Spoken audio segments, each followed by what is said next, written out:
Okay.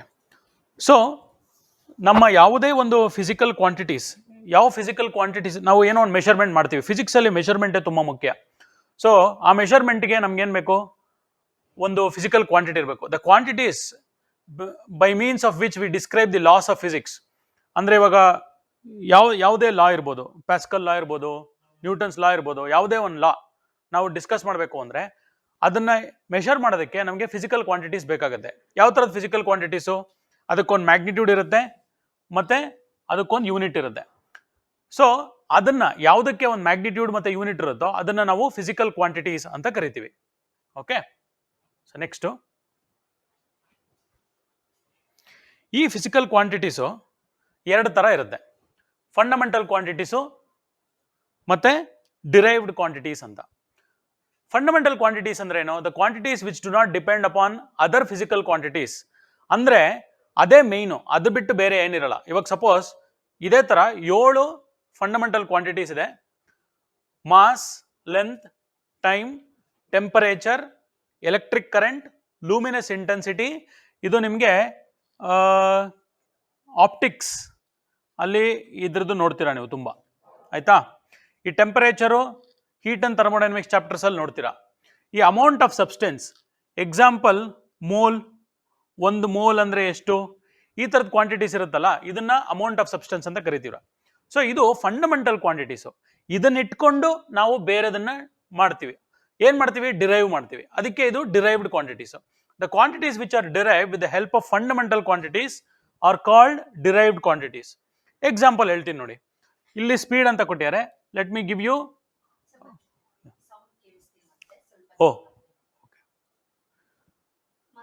Sound ಇವಾಗ ಚೆನ್ನಾಗಿ ಕೇಳಿಸ್ತಿದ್ರೆ just ಒಂದು ಹಾಯ್ ಅಂತ ಏನಾದರೂ ಕೇಳಿಸ್ತಿದೆ ಅಂತ ನೀವು ಮೆಸೇಜ್ ಕಳಿಸಿ.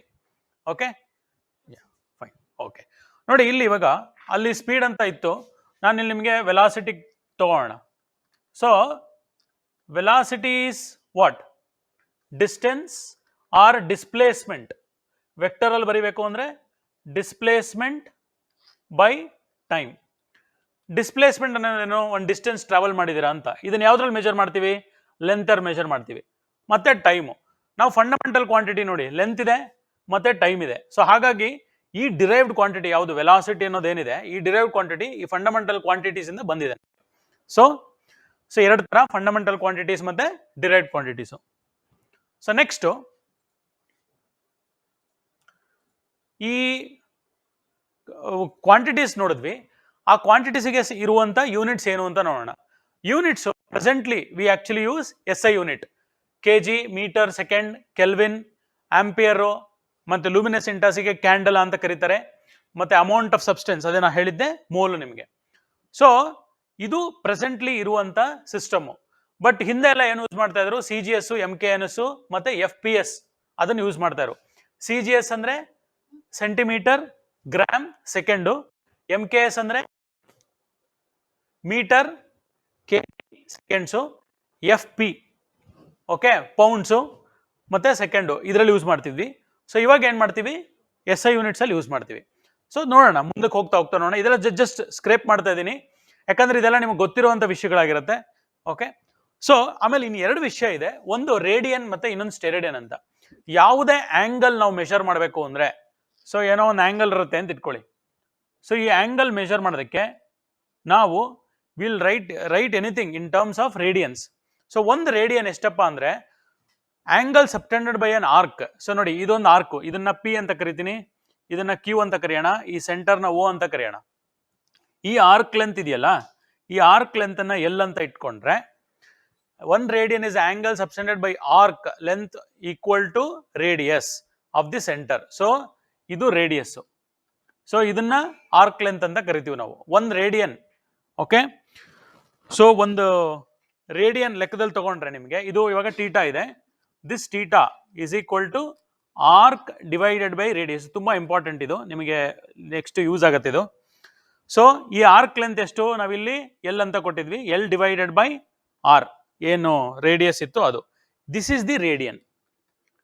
ಆಯ್ತಾ? ನೀವು ಥೀಟಾ ಅಂದ ತಕ್ಷಣ ಡಿಗ್ರಿನಲ್ಲಿ ಯೋಚನೆ ಮಾಡ್ತೀರಾ, ಡಿಗ್ರಿನಲ್ಲಿ ಬರೆಯಲ್ಲ ಯಾವಾಗಲೂ, ನಾವು ರೇಡಿಯನ್ಸ್ ಅಲ್ಲೇ ಬರಿತೀವಿ. Radians is very important for us. Okay. So pi radian ಇದ್ರೆ pi radian is 180 degree. So ನಾವು ಯಾವುದೇ ಇದನ್ನು ಮೆಷರ್ ಇದು ಮಾಡಬೇಕಾದ್ರೆ ಅದನ್ನು ರೇಡಿಯನ್ಸಲ್ಲೇ ಮಾಡ್ತೀವಿ. ಸೊ ಅದು ವೆರಿ ಇಂಪಾರ್ಟೆಂಟ್, ಅದನ್ನೊಂದು ನೋಡ್ಕೊಂಡಿರಿ ಆಯಿತಾ. ಸೊ ಇವಾಗ ಪೂರ್ತಿ for a small angle theta is equal to arc divided by radius. ಇವಾಗ ಸಪೋಸ್ ಕಂಪ್ಲೀಟ್ ಇದು ಎಲ್ಲಿಂದ ಬಂತಪ್ಪ ಅಂತಂದರೆ, ಒಂದು ಪೂರ್ತಿ ಥೀಟಾ ಸರ್ಕಂಫರೆನ್ಸ್ ಪೂರ್ತಿ ಲೆಂತ್ ಕವರ್ ಮಾಡಿದೆ ಅಂತ ಇಟ್ಕೊಳ್ಳಿ, ಒಂದು ರೌಂಡ್ ಹೋಗಿದ್ದೀವಿ ಅಂತ ಇಟ್ಕೊಳ್ಳಿ. ಇವಾಗ ನೀವು ಫ್ರೀಕ್ವೆನ್ಸಿ ಎಲ್ಲ ಮೆಷರ್ ಮಾಡಬೇಕು ಅಂದರೆ ನಂಬರ್ ಆಫ್ ಆಸಿಲೇಷನ್ಸ್ ಅಂತ ತಗೊಳ್ತೀವಿ. ಆಸಿಲೇಷನ್ ಅಂದ್ರೆ ಏನು? To and fro motion. ಆ ಟು ಅಂಡ್ ಫ್ರೋ ಮೋಷನ್ ನ 2D ಡೈಮೆನ್ಷನ್ ಅಲ್ಲಿ ನೋಡಬೇಕು ಅಂತಂದ್ರೆ ಒಂದು ಕಂಪ್ಲೀಟ್ ರೆವಲ್ಯೂಷನ್ ಆಗಿದೆ ಅಂತ ಅರ್ಥ. ಆ ಥರದ್ರಲ್ಲಿ ಕ್ವಶನ್ಸ್ ಅಲ್ಲಿ ಇದನ್ನ ನಾವು ಬರೀಬೇಕು ಅಂದ್ರೆ ಅವಾಗ ನೋಡಿ, circumference theta is circumference by radius. ನಮಗೆ ಸರ್ಕಂಫರೆನ್ಸ್ ಎಷ್ಟು ಅಂತ ಗೊತ್ತು? 2πr divided by radius. ನೋಡಿ ಕ್ಯಾನ್ಸಲ್ ಆಯಿತು. ಎಷ್ಟದು? 2π radians. Pi is 180, 2 times pi is 2 into 180 which is 360. So ಒಂದು ಕಂಪ್ಲೀಟ್ ಸರ್ಕಲ್ ಆಗಿದ್ರೆ 360 ಡಿಗ್ರೀಸ್ ಕವರ್ ಮಾಡಿರುತ್ತೆ. So will write this in terms of radians. This how it is. So next ಇದಕ್ಕೆ ಹೋಗೋಣ, next ಟಾಪಿಕ್ಕಿಗೆ. So ನಾವು units ನೋಡಿದೀವಿ, ಮತ್ತೆ ಇದಕ್ಕೆ ಡೈಮೆನ್ಷನ್ಸ್ ಇರುತ್ತೆ. ಏನು ಡೈಮೆನ್ಷನ್ಸ್ ಅಂದ್ರೆ, dimensions of a physical quantity are the powers to which the fundamental units of mass, length, time. ನಾವು 7 ಫಂಡಮೆಂಟಲ್ ಯೂನಿಟ್ಸ್ ಮತ್ತೆ ಡಿರೈವ್ಡ್ ಯೂನಿಟ್ಸ್ ಬಗ್ಗೆ ಹೇಳಿದ್ವಿ. ಈ 7 ಫಂಡಮೆಂಟಲ್ ಯೂನಿಟ್ಸ್ ಏನಿದೆ ಅದನ್ನ ಯೂಸ್ ಮಾಡಿಕೊಂಡು ಅದರದ್ದು ಡೈಮೆನ್ಷನ್ಸ್ ಅಲ್ಲಿ ಬರೀಬಹುದು. ಯಾವುದೇ ಒಂದು ಫಂಡಮೆಂಟಲ್ ಕ್ವಾಂಟಿಟಿ ಅಥವಾ ಡಿರೈವ್ಡ್ ಕ್ವಾಂಟಿಟಿಗೆ ಒಂದು ಡೈಮೆನ್ಷನ್ ಇರುತ್ತೆ. ಇವಾಗ ಲೆಟಸ್ ಇಲ್ಲಿ ಎಕ್ಸಾಂಪಲ್ ಆಕ್ಸೆಲರೇಷನ್ ಕೊಟ್ಟಿದ್ದೀನಿ. Acceleration is rate of change of velocity ಅಲ್ವಾ. ಸೊ ಇಲ್ಲಿ ಇದು ಪ್ಲಸ್ ಇರಬೇಕು, ಇದು ಮೈನಸ್ ಇದೆ, ಇದೊಂದು ಕರೆಕ್ಷನ್ ಮಾಡ್ಕೊಳ್ಳಿ. ಅಥವಾ ವೆಲಾಸಿಟಿ ತಗೋಣ. ವೆಲಾಸಿಟಿ ಡಿಸ್ಟೆನ್ಸ್ ಬೈ ಟೈಮ್ ಅಲ್ವಾ. ಡಿಸ್ಟೆನ್ಸ್ ಯಾವ್ದ್ರಲ್ಲಿ ಮೆಷರ್ ಮಾಡ್ತೀವಿ? ಲೆಂತ್ ಅಲ್ಲಿ. Time T. ಸೊ ಅದಕ್ಕೆ ಏನಂತ ಕರಿತೀವಿ? ಎಲ್ ಟಿ ಅಂತ, (10⁻⁻1). ಡಿನಾಮಿನೇಟರ್ ಅಲ್ಲಿ ಇತ್ತು, ಸೊ ಮೇಲ್ಗಡೆ ಬಂದ ತಕ್ಷಣ -1 ಆಯ್ತು. ಸೊ ಇದನ್ನ ಈ ಎಕ್ಸ್ಪ್ರೆಷನ್ ಅಲ್ಲಿ ಅಂದ್ರೆ ಈ ತರ ನಾವು ಬರಿಬೇಕು ಅನ್ನೋದಾದ್ರೆ, ಈ ವೆಲಾಸಿಟಿ ಟರ್ಮ್ ಅಲ್ಲಿ ಮಾಸ್ ಅನ್ನೋದಿಲ್ಲ, ಅದಕ್ಕೆ m⁻0 ಆಯ್ತಾ. ಆದ್ರೆ ಲೆಂತ್ ಇದೆಯಾ ಅಂದ್ರೆ ಲೆಂತ್ ಇದೆ, ಸೊ l⁻1. ಟೈಮ್ ಇದೆಯಾ ಅಂದ್ರೆ ಟೈಮ್ ಇದೆ, ಅದು ಯಾವ ತರ ಇದೆ? ಇನ್ವರ್ಸ್ ಆಗಿದೆ. So m⁻0 l⁻1 t⁻⁻1 is the dimension of the velocity. ಅದೇ ತರ ನೀವು ಆಕ್ಸೆಲರೇಷನ್ ನೋಡೋದಾದ್ರೆ, acceleration is rate of change of velocity. So ಇದ್ರದ್ದು ರೇಟ್ ಆಫ್ ಚೇಂಜ್ ಅಂದ್ರೆ this the whole thing divided by T. ಅವಾಗ ಇದೇನಾಗುತ್ತೆ? ಟಿ ಸ್ಕ್ವೇರ್ ಆಗ್ಬಿಡುತ್ತೆ ಇಲ್ಲಿ. So ಅದಕ್ಕೆ ಆಕ್ಸೆಲರೇಷನ್ ಇನ್ನೊಂದ್ಸತಿ ಬರೀತೀನಿ, ಅಲ್ಲೊಂಚೂರು ತಪ್ಪಾಗಿತ್ತು. m⁻0 l⁻1 t⁻⁻2 ಅಂತ ಆಗುತ್ತೆ. ಸೊ ಈ ಡೈಮೆನ್ಷನ್ಸ್ ಯೂಸ್ ಮಾಡಿಕೊಂಡು ನಾವು ಎಷ್ಟೋ ಫಾರ್ಮುಲಾಸ್ ಅನ್ನ ಹೊಸದಾಗಿ ಕಂಡುಹಿಡಿಬಹುದು, ಮತ್ತೆ ಎಷ್ಟೋ ಒಂದು ಡೈಮೆನ್ಷನ್ ಅನಾಲಿಸಿಸ್ ಮಾಡ್ಬೋದು. ಸೊ ನೆಕ್ಸ್ಟ್,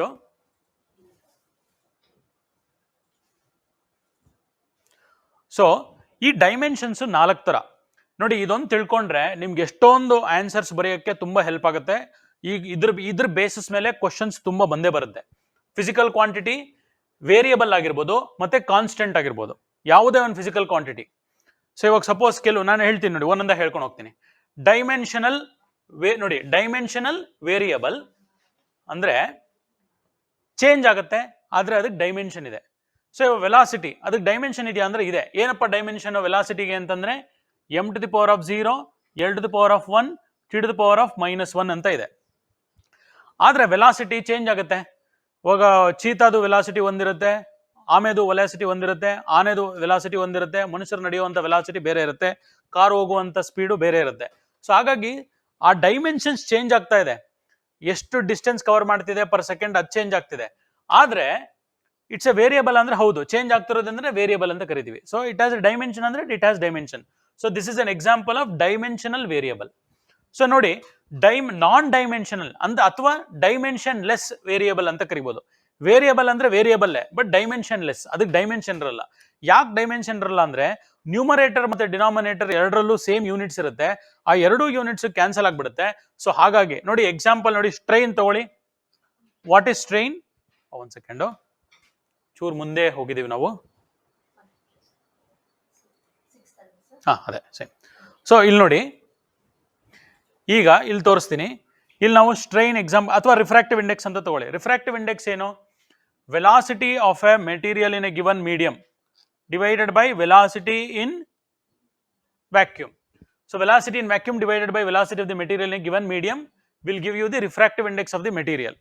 So ಇಲ್ಲೂ ವೆಲಾಸಿಟಿ ಇದೆ, ಇಲ್ಲೂ ವೆಲಾಸಿಟಿ ಇದೆ, ಅದ್ರದ್ದು ಎರಡು ಯೂನಿಟ್ಸ್ ಕ್ಯಾನ್ಸಲ್ ಆಗಿಬಿಡುತ್ತೆ. ಹಾಗಾಗಿ ಇದಕ್ಕೆ ಡೈಮೆನ್ಷನ್ಸ್ ಇರಲ್ಲ. ಅಂದರೆ ಎಮ್ ಟು ದಿ, ಇಲ್ಲಿ ನೋಡಿ, ಇಲ್ಲೂ ಈ ವೆಲಾಸಿಟಿಗೆ m to the power of 0, l to the power of 1, t to the power of -1 ಇತ್ತು.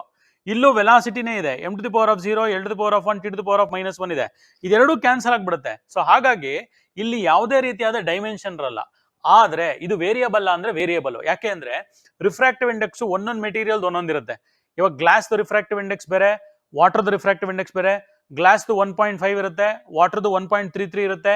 ಡೈಮಂಡ್ ಹೈಯೆಸ್ಟ್ ರಿಫ್ರಾಕ್ಟಿವ್ ಇಂಡೆಕ್ಸ್ ಜ್ಞಾಪಕ ಇಟ್ಕೊಳ್ಳಿ 2.1. ಸೊ ಈ ತರ ಒಂದೊಂದು ಮೆಟೀರಿಯಲ್ದು ಒಂದೊಂದು ರಿಫ್ರಾಕ್ಟಿವ್ ಇಂಡೆಕ್ಸ್ ಇರುತ್ತೆ. ಸೊ ಹಾಗಾಗಿ it is a non dimensional quantity, but it is a variable. So dimensional variable, dimensionless variable. So ಎರಡರದ್ದು ಎಕ್ಸಾಂಪಲ್ ಜ್ಞಾಪಕ ಇಟ್ಕೊಳ್ಳಿ. ನಾವು ಕಮಿಂಗ್ ಟು ಕಾನ್ಸ್ಟೆಂಟ್. ನೋಡಿ, dimensional constant, it is a constant. ಇವಾಗ ಗ್ರಾವಿಟೇಷನಲ್ ಯೂನಿವರ್ಸಲ್ ಆಫ್ ಗ್ರಾವಿಟೇಷನ್ ತಗೋಣ. Universal of gravitation ತಗೊಂಡ್ರೆ F is equal to G m1 m2 divided by r square ಆಯ್ತು. ಇವಾಗ ನನಗೆ G ಮಾತ್ರ ಬೇಕು. G is equal to ಈ r square ಈ ಕಡೆ ತಗೋಣ, F r square divided by m1 m2 ಅಂತ ಇಟ್ಕೊಂಡ್ರೆ G ಯೂನಿವರ್ಸಲ್ ಕಾನ್ಸ್ಟೆಂಟ್ ಎಲ್ರಿಗೂ ಒಂದೇ. It is 6.67 10 power -11. That value is fixed. So ಹಾಗಾಗಿ ಅದು ಚೇಂಜ್ ಆಗಲ್ಲ. So it has a dimension ಅಂದ್ರೆ ಇಟ್ ಹ್ಯಾಸ್ ಅ ಡೈಮೆನ್ಷನ್. ಯಾಕೆ ಅಂದ್ರೆ ಫೋರ್ಸ್ಗೆ ಡೈಮೆನ್ಷನ್ ಇದೆ. Force is measured in terms of newton, ml to the power of -2 ಅಲ್ವಾ. R square length square divided by m into m is mass square. So m to the power of 2 ಇರುತ್ತೆ. ಇದಿಷ್ಟನ್ನು ನೋಡಿ, ಇಲ್ಲಿ ಒಂದು m ಇದೆ, ಈ ಒಂದು m ಜೊತೆ ಕ್ಯಾನ್ಸಲ್ ಆಗುತ್ತೆ. ಸೊ m ಎಲ್ಲಿದೆ, L2 ಇದೆ, L ಕ್ಯೂಬ್ ಆಗುತ್ತೆ, t to the power of -2. This is the dimensional constant. ಯಾವುದಕ್ಕೆ? ಜಿಗೆ ಡೈಮೆನ್ಷನ್ ಇದು. ಸೊ ಹಾಗಾಗಿ ಇಟ್ಸ್ ಎ ಕಾನ್ಸ್ಟೆಂಟ್, ವ್ಯಾಲ್ಯೂ ಇರೋದು ಕಾನ್ಸ್ಟೆಂಟ್, ಆದ್ರೆ ಡೈಮೆನ್ಷನ್ಸ್ ಇದೆ ಅದಕ್ಕೆ. ಸೊ ಅದೇ ತರ ಸ್ಟೀಫನ್ ಕಾನ್ಸ್ಟೆಂಟ್ ಇರುತ್ತೆ. ನಾನು ಇನ್ನೂ ಕೆಲವೊಂದಷ್ಟು ಕಾನ್ಸ್ಟೆಂಟ್ಸ್ಗಳದ್ದು ಇವಾಗ ಹೇಳ್ತಾ ಹೋಗ್ತೀನಿ ಇದಾದ ತಕ್ಷಣ ನಿಮಗೆ. ಬಟ್ ನೆಕ್ಸ್ಟ್ ಇದಕ್ಕೆ ಹೋಗೋಣ. ನಾನ್ ಡೈಮೆನ್ಷನಲ್, ಡೈಮೆನ್ಷನ್ ಲೆಸ್ ಕಾನ್ಸ್ಟೆಂಟ್ ಅಂದ್ರೆ ಇಟ್ಸ್ ಎ ಕಾನ್ಸ್ಟೆಂಟ್ ವ್ಯಾಲ್ಯೂ. ನೋಡಿ, ಹಿಂದೆ ಯಾರೋ ಒಬ್ರು ಪ್ರಶ್ನೆ ಕೇಳಿದ್ದಾರೆ, ಬಸವರಾಜ್ ಅನ್ನೋರು ಪ್ರಶ್ನೆ ಕೇಳಿದ್ದಾರೆ. ನೋಡಿ ಬಸವರಾಜ್, ರೇಡಿಯನ್ಗೆ ಮತ್ತೆ ಸ್ಟೆರಡಿಯನ್ಗೆ ಎರಡಕ್ಕೂ ಯೂನಿಟ್ಸ್ ಇರಲ್ಲ, ಆಯ್ತಾ? ಅದೆರಡು ಯೂನಿಟ್ಲೆಸ್ ಅದು. ಸೊ ಇಲ್ಲಿಗೆ ಬನ್ನಿ. ಇವಾಗ ಹೋಪ್ ನಿಮ್ ಡೌಟ್ ಕ್ಲಿಯರ್ ಆಗಿದೆ ಅನ್ಸುತ್ತೆ. ಇವಾಗ ನೋಡಿ, ನಾನ್ ಡೈಮೆನ್ಷನಲ್ ಕ್ವಾಂಟಿಟಿನಲ್ಲಿ ಪೈ ಅಂತ ಇದೆ. ಪೈ ವ್ಯಾಲ್ಯೂ ಏನು? 3.14. ಇದು 3.14 ಯಾಕೆ ಬರುತ್ತೆ ಅನ್ನೋ ಒಂದು ಇಂಪಾರ್ಟೆಂಟ್ ಕ್ವಶನ್ ಇದೆ. ಅದನ್ನ ಯಾವಾಗಾದ್ರು ಟೈಮ್ ಸಿಕ್ಕಿದ್ರೆ ನಾನು ಡಿಸ್ಕಸ್ ಮಾಡ್ತೀನಿ. ಆ 3.14 ಯಾಕಿರ್ಬೇಕು? 6.1 ಕೂಡ ಇರ್ಬೋದಲ್ಲ, 7.1 ಕೂಡ ಇರ್ಬೋದು. 3.14 ಯಾಕಿರುತ್ತೆ? ಯಾವಾಗಾದ್ರು ಟೈಮ್ ಸಿಕ್ಕರೆ ಅದನ್ನ ಹೇಳ್ತೀನಿ ಯಾಕೆ 3.14 ಅಂತ. ಬಟ್ ಇಲ್ಲಿ ನೋಡಿ, ಇದು ನಾನ್ ಡೈಮೆನ್ಷನಲ್. ಪೈ ವ್ಯಾಲ್ಯೂಗೆ ಏನು ಡೈಮೆನ್ಷನ್ ಇಲ್ಲ, ಎಮ್ ಇಲ್ಲ, ಎಲ್ ಇಲ್ಲ, ಏನೂ ಇಲ್ಲ. It's a constant. So it will always, ಯಾವಾಗಲೂ ಅದು ರೆಕರಿಂಗ್ ಆಗಿರುತ್ತೆ. 3.14, 1726 ಈ ತರ ಏನು ವ್ಯಾಲ್ಯೂ ಇರುತ್ತೆ, that value will continue eternally, ಅದು ಹಾಗೆ ಇರುತ್ತೆ. ಸೊ ಇದ್ರ ಬೇಸಿಸ್ ಮೇಲೆ ನಿಮಗೆ ಒಂದು ಕೆಲವು ಕ್ವಶನ್ಸ್ ಬರುತ್ತೆ. Will see that. Okay, so next ಸ್ಲೈಡ್ಗೆ ಹೋಗೋಣ. Hope this is very clear to you. ಈ ಪಾರ್ಟ್ ತುಂಬಾ ಇಂಪಾರ್ಟೆಂಟು, ಹಾಗಾಗಿ ಕರೆಕ್ಟಾಗಿ ನೋಡ್ಕೊಳ್ಳಿ. ಸೊ ಇವಾಗ ನಾವು ಡೈಮೆನ್ಷನ್ಸ್ ನೋಡಿದ್ವಿ. ಹೌದು ಸರ್, ಡೈಮೆನ್ಷನ್ಸ್ ಎಲ್ಲ ಮಾಡಿದ್ವಿ, but what is a use ಅಂತ. ಈ 3 ಯೂಸ್ ಗೊತ್ತಿದ್ರೆ ನಿಮಗೆ ಎಷ್ಟೋ ಪ್ರಾಬ್ಲಮ್ಸ್ ಸಾಲ್ವ್ ಆಗ್ಬಿಡುತ್ತೆ. ನೋಡಿ, ಪ್ರಿನ್ಸಿಪಲ್ ಆಫ್ ಹೋಮೋಜಿನಿಟಿ ಅದೇನು ಅಂತ ಎಕ್ಸ್ಪ್ಲೇನ್ ಮಾಡ್ತೀನಿ. 3 ಯೂಸ್ ಇದೆ. ಒಂದು, homogeneity, conversion of a physical quantity from one system of units to other. ಇವಾಗ ನಾವು ಫಸ್ಟ್ ಅಲ್ಲಿ ತೋರಿಸಿದ್ವಿ, CGS ಯೂನಿಟ್ಸ್ ಅಂತ ತೋರಿಸಿದ್ವಿ, SI ಯೂನಿಟ್ ಅಂತ ತೋರಿಸಿದ್ವಿ. ಇವಾಗ ಯಾರೋ ಮೆಷರ್ಮೆಂಟ್ ಮಾಡ್ಬೇಕಾದ್ರೆ CGS ಅಲ್ಲಿ ಮಾಡಿರ್ತಾರೆ, I want to convert into SI units, ಅದನ್ನ ಮಾಡ್ಬೋದು. ಇವಾಗ ಬ್ರಿಟಿಷ್ ಸಿಸ್ಟಮ್ ಅಲ್ಲಿ ಅವರು ಪೌಂಡು ಈ ತರದ್ರಲ್ಲಿ ಮೆಷರ್ ಮಾಡ್ತಾರೆ. ಅಮೆರಿಕನ್ ಸಿಸ್ಟಮ್ ಅಲ್ಲಿ SI ಯೂನಿಟ್ಸ್ ಅಲ್ಲಿ ಮೆಷರ್ ಮಾಡ್ತಾರೆ. ಇವಾಗ ಯಾರೋ ಕೂತ್ಕೊಂಡು ಇಂಗ್ಲೆಂಡ್ ಅಲ್ಲಿ ಏನೋ ಒಂದು ಕ್ಯಾಲ್ಕುಲೇಷನ್ ಮಾಡಿರ್ತಾರೆ, ಅವರು CGS ಯೂನಿಟ್ಸ್ ಅಲ್ಲಿ ಮಾಡಿರ್ತಾರೆ. ಅದನ್ನೇ ತಗೊಂಡ್ಬಂದ್ಬಿಟ್ಟು ಅಮೆರಿಕಾದಲ್ಲಿ ಹಂಗೆ ಕೊಟ್ರೆ ಅವ್ರು SI ಯೂನಿಟ್ಸ್ ಅಲ್ಲಿ ಮಾಡ್ತಾ ಇರ್ತಾರೆ. ಅವ್ರ ನಂಬರ್ 2 ಮ್ಯಾಚ್ ಆಗಲ್ಲ. ಅವಾಗ ಏನ್ ಮಾಡ್ಬೇಕಾಗತ್ತೆ? ಅದನ್ನ ಕನ್ವರ್ಟ್ ಮಾಡ್ಬೇಕಾಗತ್ತೆ. ನೀವು ಟೆಕ್ಸ್ಟ್ ಬುಕ್ಸ್ ಎಲ್ಲ ಓದಿರ್ತೀರಾ, ಇದೇ ಒಂದು ಕಾರಣದಿಂದ ಒಂದು ಸ್ಪೇಸ್ ಶಿಪ್ಪೇ ಕೆಳಗಡೆ ಬಿದ್ದೋಯ್ತು. ಬಿಕಾಸ್ ಅವರೊಂದು ಸಿಸ್ಟಮ್ ಅಲ್ಲಿ ಮೆಷರ್ ಮಾಡಿದ್ರು, ಆ ಮೆಷರ್ಮೆಂಟ್ ಅನ್ನು ಇವ್ರು ತಗೊಂಡಿದ್ರು, ಅದನ್ನ ಕನ್ವರ್ಟ್ ಮಾಡಿರಲಿಲ್ಲ. ಸೊ ಈ ತರದ್ದೆಲ್ಲ. ಸೊ ಅದಕ್ಕೇನು, ಒಂದು ಫಿಸಿಕಲ್ ಕ್ವಾಂಟಿಟಿ ಒಂದು ಪರ್ಟಿಕ್ಯುಲರ್ ಸಿಸ್ಟಮ್ ಆಫ್ ಯೂನಿಟ್ಸ್ ಅಲ್ಲಿ ಇದ್ರೆ ಅದನ್ನ ಇನ್ನೊಂದು ಸಿಸ್ಟಮ್ ಆಫ್ ಯೂನಿಟ್ಸ್ ಗೆ ಕನ್ವರ್ಟ್ ಮಾಡಬಹುದು. ಯಾವುದರಿಂದ? By using dimensions. Dimension use ಮಾಡಿಕೊಂಡು we can do that. Formula okay, ಯಾವ್ದ್ರದ್ದು?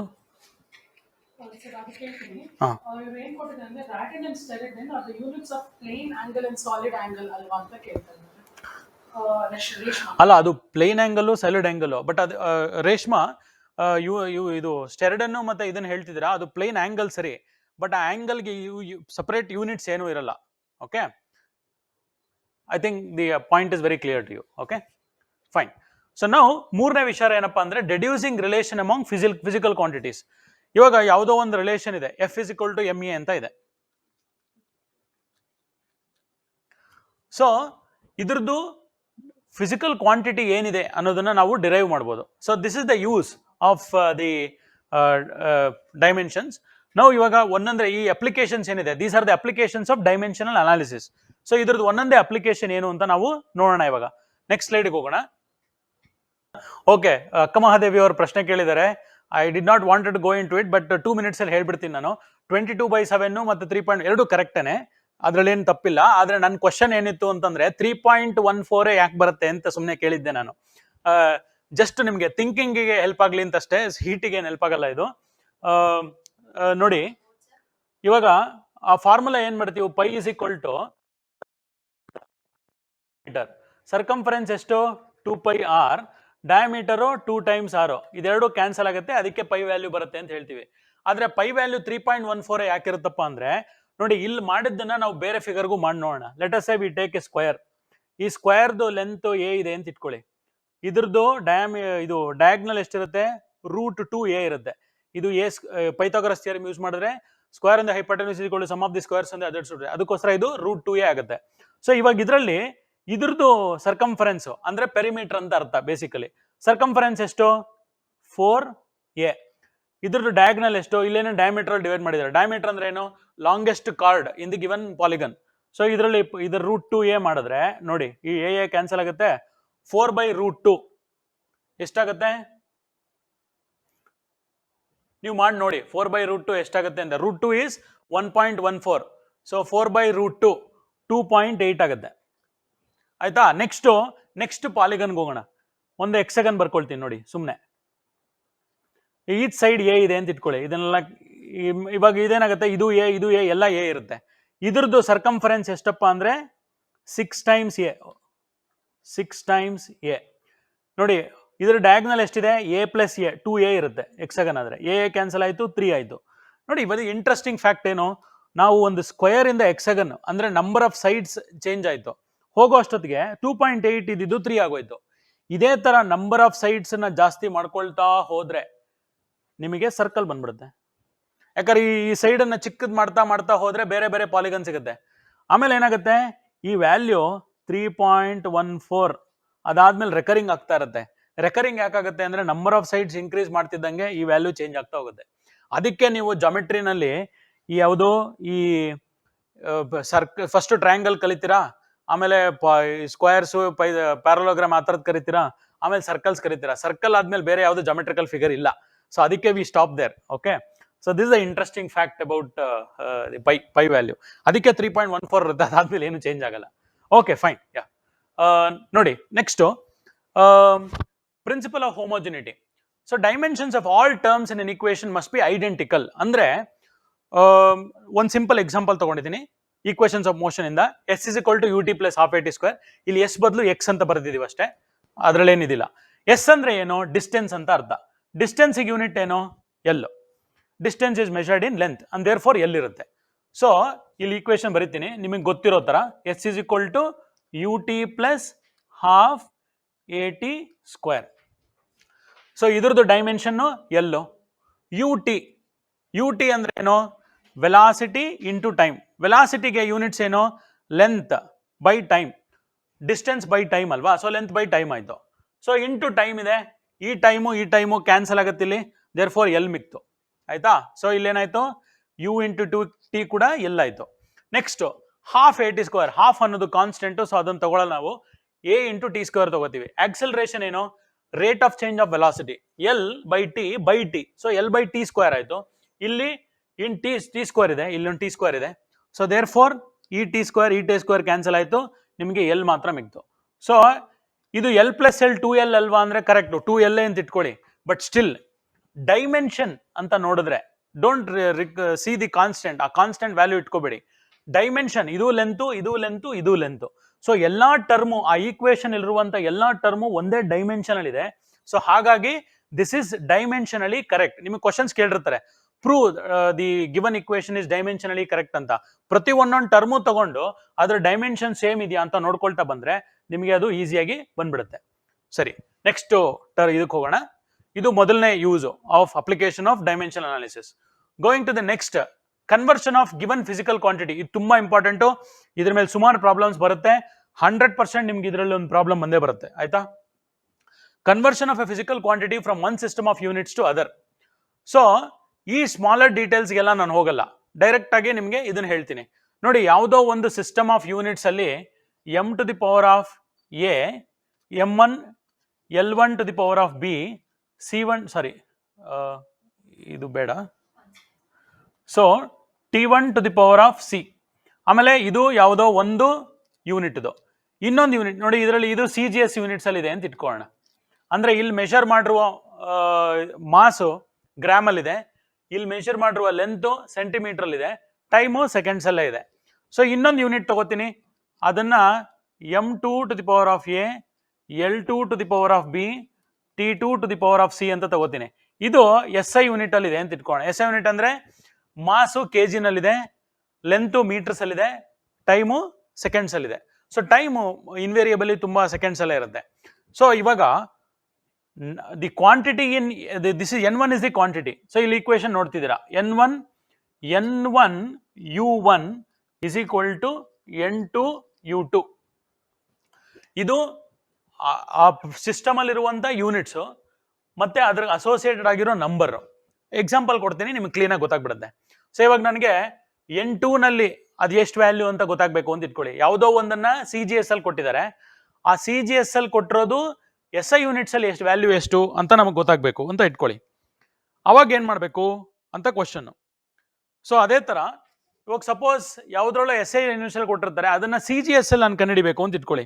ಅವಾಗ ಅದಕ್ಕೆ ಏನ್ ಮಾಡಬೇಕು ಅನ್ನೋದು ಇಲ್ಲಿ ಕ್ವಶನ್. ಸಿಂಪಲ್. ನೆಕ್ಸ್ಟ್ ಹೋಗೋದಕ್ಕಿಂತ ಮುಂಚೆನೆ ನಾನು ನಿಮ್ಗೆ ಒಂದು ಎಕ್ಸಾಂಪಲ್ ಕೊಟ್ಬಿಡ್ತೀನಿ. ನಾನು ಆವಾಗಲೇ ಡಿಸ್ಕಸ್ ಮಾಡಿದ ಎಕ್ಸಾಂಪಲ್ ಕೊಡ್ತೀನಿ, ಸೊ ನಿಮ್ಗೆ ಗೊತ್ತಾಗುತ್ತೆ. F is equal to G m1 m2 divided by r square. ನೋಡಿ, ನಿಮಗೆ SI ಯೂನಿಟ್ಸ್ ಅಲ್ಲಿ ಇದರ ವ್ಯಾಲ್ಯೂ ಎಷ್ಟು ಅಂತ ಗೊತ್ತು, 6.67 into 10 power minus 11. ಬಟ್ ನಾನೇನ್ ಮಾಡ್ತೀನಿ ಗೊತ್ತಾ, ನಿಮಗೆ CGS ಯೂನಿಟ್ಸ್ ಕೊಡ್ತೀನಿ. ಯಾವ್ದ್ರದ್ದು G ವ್ಯಾಲ್ಯೂ ಕೊಡ್ತಾ ಇದ್ದೀನಿ. G is equal to 6.67 into 10 power minus 8. ಇದು ಆಮೇಲೆ ಯೂನಿಟ್ಸ್ ಬರಬೇಕು, very important, dine centimetre square. Okay, so this is the unit in terms of G.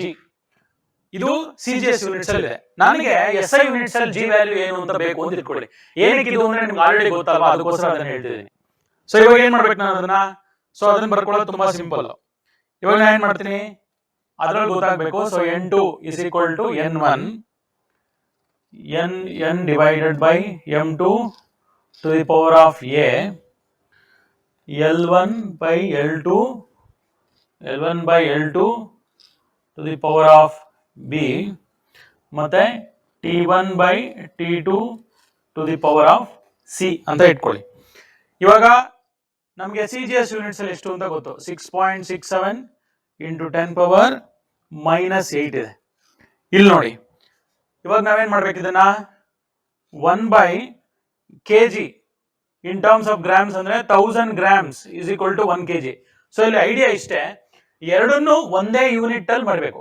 ಇವಾಗ ನಿಮಗೆ kg ನಲ್ಲಿ ಕೊಟ್ಟಿದ್ದಾರೆ, ಗ್ರಾಮ್ಸ್ ಅಲ್ಲಿ ಬೇಕು ಅನ್ನೋದಾದ್ರೆ ಇದೆರಡನ್ನು ಗ್ರಾಮ್ಸ್ ಕನ್ವರ್ಟ್ ಮಾಡಬೇಕು. ಇವಾಗ ಅವರು ನಿಮಗೆ ಮೀಟರ್ಸ್ ಅಲ್ಲಿ ಕೊಟ್ಟಿದ್ದಾರೆ, ಎರಡನ್ನು ನೀವು ಮೀಟರ್ಸ್ ಅಲ್ಲಿ ಬೇಕು ಅಂತಂದ್ರೆ ಎರಡನ್ನು ಮೀಟರ್ಸ್ ಅಲ್ಲಿ ಬರೀಬೇಕು ಇಲ್ಲಿ, ಅಥವಾ ಇಲ್ಲಿ ಎರಡು ಗ್ರಾಮ್ಸ್ ಅಲ್ಲಿ ಅಥವಾ ಇಲ್ಲಿ ಎರಡು kg ನಲ್ಲಿ, ಇಟ್ ಡಿಪೆಂಡ್ಸ್.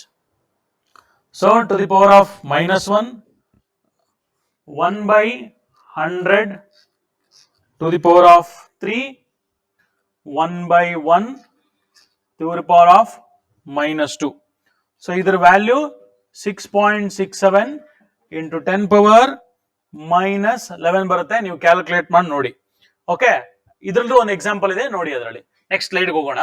ಅದರಲ್ಲಿ ಒಂದು ಎಕ್ಸಾಂಪಲ್ ಕೊಟ್ಟಿದ್ದೀನಿ. Okay, this was a example that I actually wanted to give. ಬೇರೆ ಎಕ್ಸಾಂಪಲ್ ಇಲ್ಲ. ವಿಲ್ ಆಕ್ಚುಲಿ ಗೋ ಟು ಇದೇ ತರ ನೀವು ಬೇರೆದನ್ನು ಮಾಡ್ಕೋಬಹುದು. ನಾವು ಪ್ರಾಬ್ಲಮ್ ಸಾಲ್ವ್ ಮಾಡ್ಬೇಕಾದ್ರೆ ಇನ್ನೂ 4-5 ತೋರಿಸ್ತೀವಿ ನಿಮಗೆ. ನೆಕ್ಸ್ಟ್ ಇದಕ್ಕೆ ಹೋಗೋಣ. Next application. ಮೊದಲನೇದು ಹೋಮೋಜಿನಿಟಿ, ಎರಡನೇದು ಡೈಮೆನ್ಷನಲ್ ವ್ಯಾಲ್ಯೂ, ಒಂದು ಯೂನಿಟ್ ಇಂದ ಇನ್ನೊಂದು ಯೂನಿಟ್ಗೆ ಚೇಂಜ್ ಮಾಡೋದು. ನಾವು coming to the third very important, relation among physical quantities. ನೀವು ಟೆಕ್ಸ್ಟ್ ಬುಕ್ ಅಲ್ಲಿ ನೋಡುವಂತ ಎಷ್ಟೋ ಫಾರ್ಮುಲಾಸ್ ಇದೆಯಲ್ಲ, ಅದೆಲ್ಲ ನಾವು ಇದೇ ಮೆಥಡ್ ಇಂದ ಫಾರ್ಮುಲಾಸ್ ಅನ್ನ ಕಂಡುಹಿಡಿದಿರ್ತೀವಿ. ಇವಾಗ ನಮಗೆ ಗೊತ್ತಿಲ್ಲ. ಇವಾಗ ನಾನೇನ್ ಮಾಡ್ತಿದ್ದೀನಿ ಗೊತ್ತಾ, ಸೆಂಟ್ರಿಪಿಟಲ್ ಫೋರ್ಸ್ಗೆ ಫಾರ್ಮುಲಾ ಏನು ಅಂತ ಕಂಡುಹಿಡಿಬೇಕು ನಾನು. ನನಗೇನು ಗೊತ್ತು ಅಂದ್ರೆ, centripetal force acting on A particle. So ಒಂದು ಸ್ಟ್ರಿಂಗ್ ಇದೆ, ಅದಕ್ಕೊಂದು ಮಾಸ್ ಅಟ್ಯಾಚ್ ಮಾಡಿದ್ದೀನಿ.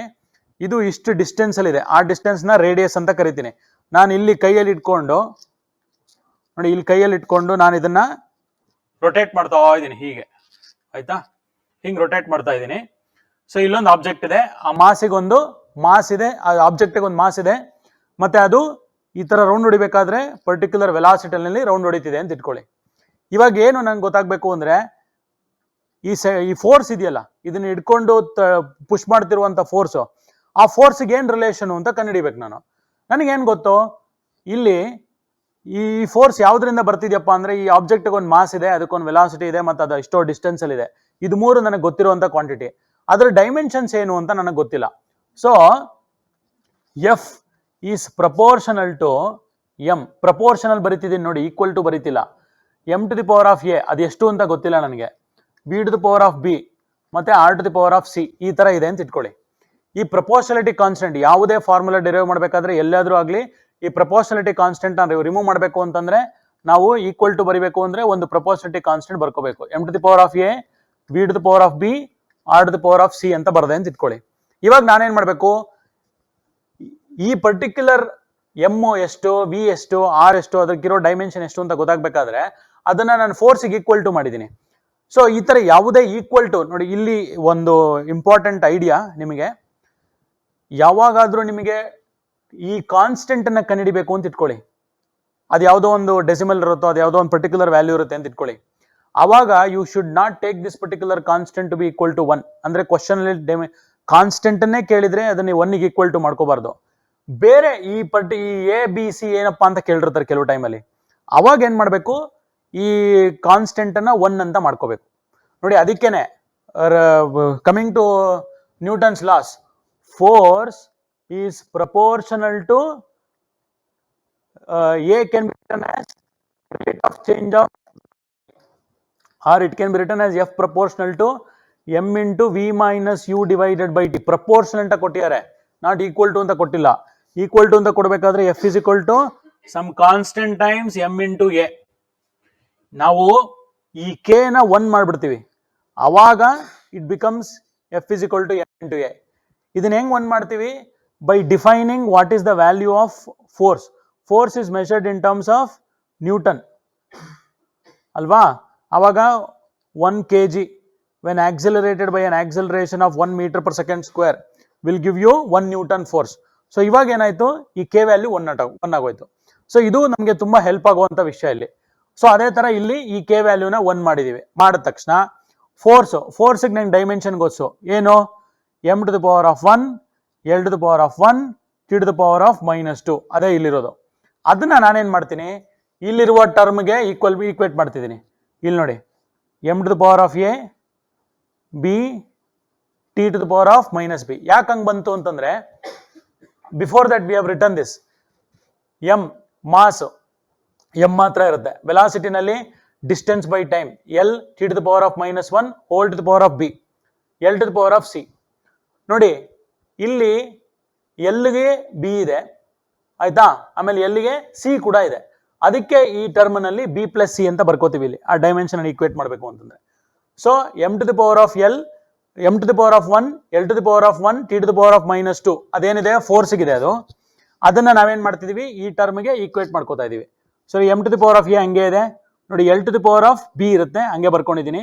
ಇಲ್ಲಿ l to the power of c ಇದೆ, ಈ ತರ ಇದ್ರೆ ಅದನ್ನ ಆಡ್ ಮಾಡ್ಕೋಬೇಕು. ಸೊ ಬಿ ಪ್ಲಸ್ ಸಿ ಆಯ್ತು.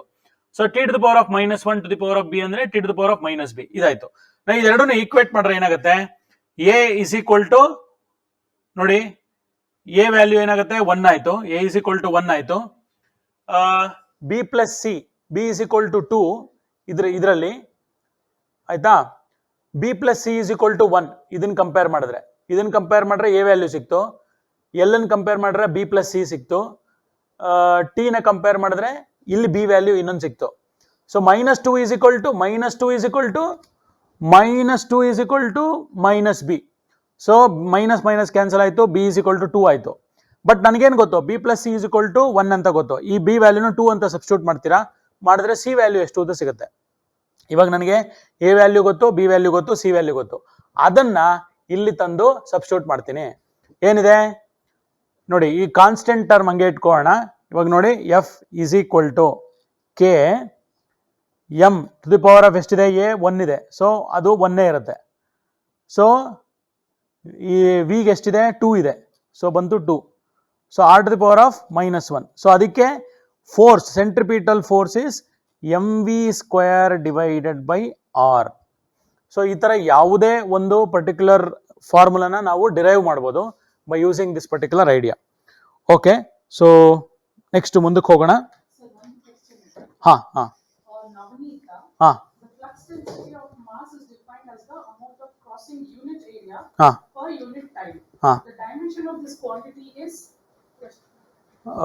ಸಿ ನೀವು ಫ್ಲಕ್ಸ್ ಡೆನ್ಸಿಟಿ ಕೇಳ್ತಾ ಇದ್ದೀರಾ? ಇಲ್ಲೇ ಬರೀತೀನಿ, ಪರವಾಗಿಲ್ಲ. ನೋಡಿ, it is the amount of ಒಂದು ಏರಿಯಾ ಆಫ್ ಕ್ರಾಸ್ ಸೆಕ್ಷನ್ ಇದ್ರೆ ಅದರಲ್ಲಿ ಎಷ್ಟು ಎಲೆಕ್ಟ್ರಿಕ್ ಫೀಲ್ಡ್ ಲೈನ್ಸ್ ಹೋಗ್ತಿದೆ ಅಂತ, that will be given by e dot d s. So ಆ ಎಲೆಕ್ಟ್ರಿಕ್ ಫೀಲ್ಡ್ ಲೈನ್ಸ್ ಎಲ್ಲ ಯಾವಾಗಲೂ ನಾರ್ಮಲ್ ಆಗಿರಬೇಕು. So it will be e d s cos theta. So ಈಗೇನು ಎಲೆಕ್ಟ್ರಿಕ್ ಇದು ಡೈಮೆನ್ಷನ್ ಇದೆ ಮತ್ತೆ ಏರಿಯಾಗೆ ಏನು ಡೈಮೆನ್ಷನ್ ಇದೆ ಆ ಡೈಮೆನ್ಷನ್ಸ್ ತಗೊಂಡು ಇದನ್ನ ಬರಿಬೇಕು. ಓಕೆ, ಪ್ರತಿ ಒಂದ್ರದ್ದು ನಿಮಗೆ SI ಯೂನಿಟ್ಸ್ ಎಲ್ಲಾದ್ರದ್ದು ನೀವೇನ್ ಮಾಡಬೇಕು, ಒಂದ್ ಕಡೆ ಗ್ರೂಪ್ ಮಾಡಿ ಇಟ್ಕೊಳ್ಳಿ. ನಾನು ಅದನ್ನೇನು ಸಪರೇಟ್ ಆಗಿ ಇದು ಮಾಡ್ತಿದ್ದಿಲ್ಲ. ಓಕೆ ಓಕೆ, ನೋಡಿ, ನೀವು ಫ್ಲಕ್ಸ್ ಡೆನ್ಸಿಟಿ ಕೇಳ್ತಾ ಇದ್ದೀರಾ. Electric flux density is what I mean. Electric flux density ಅಥವಾ ಮ್ಯಾಗ್ನೆಟಿಕ್ ಫ್ಲಕ್ಸ್ ಡೆನ್ಸಿಟಿ.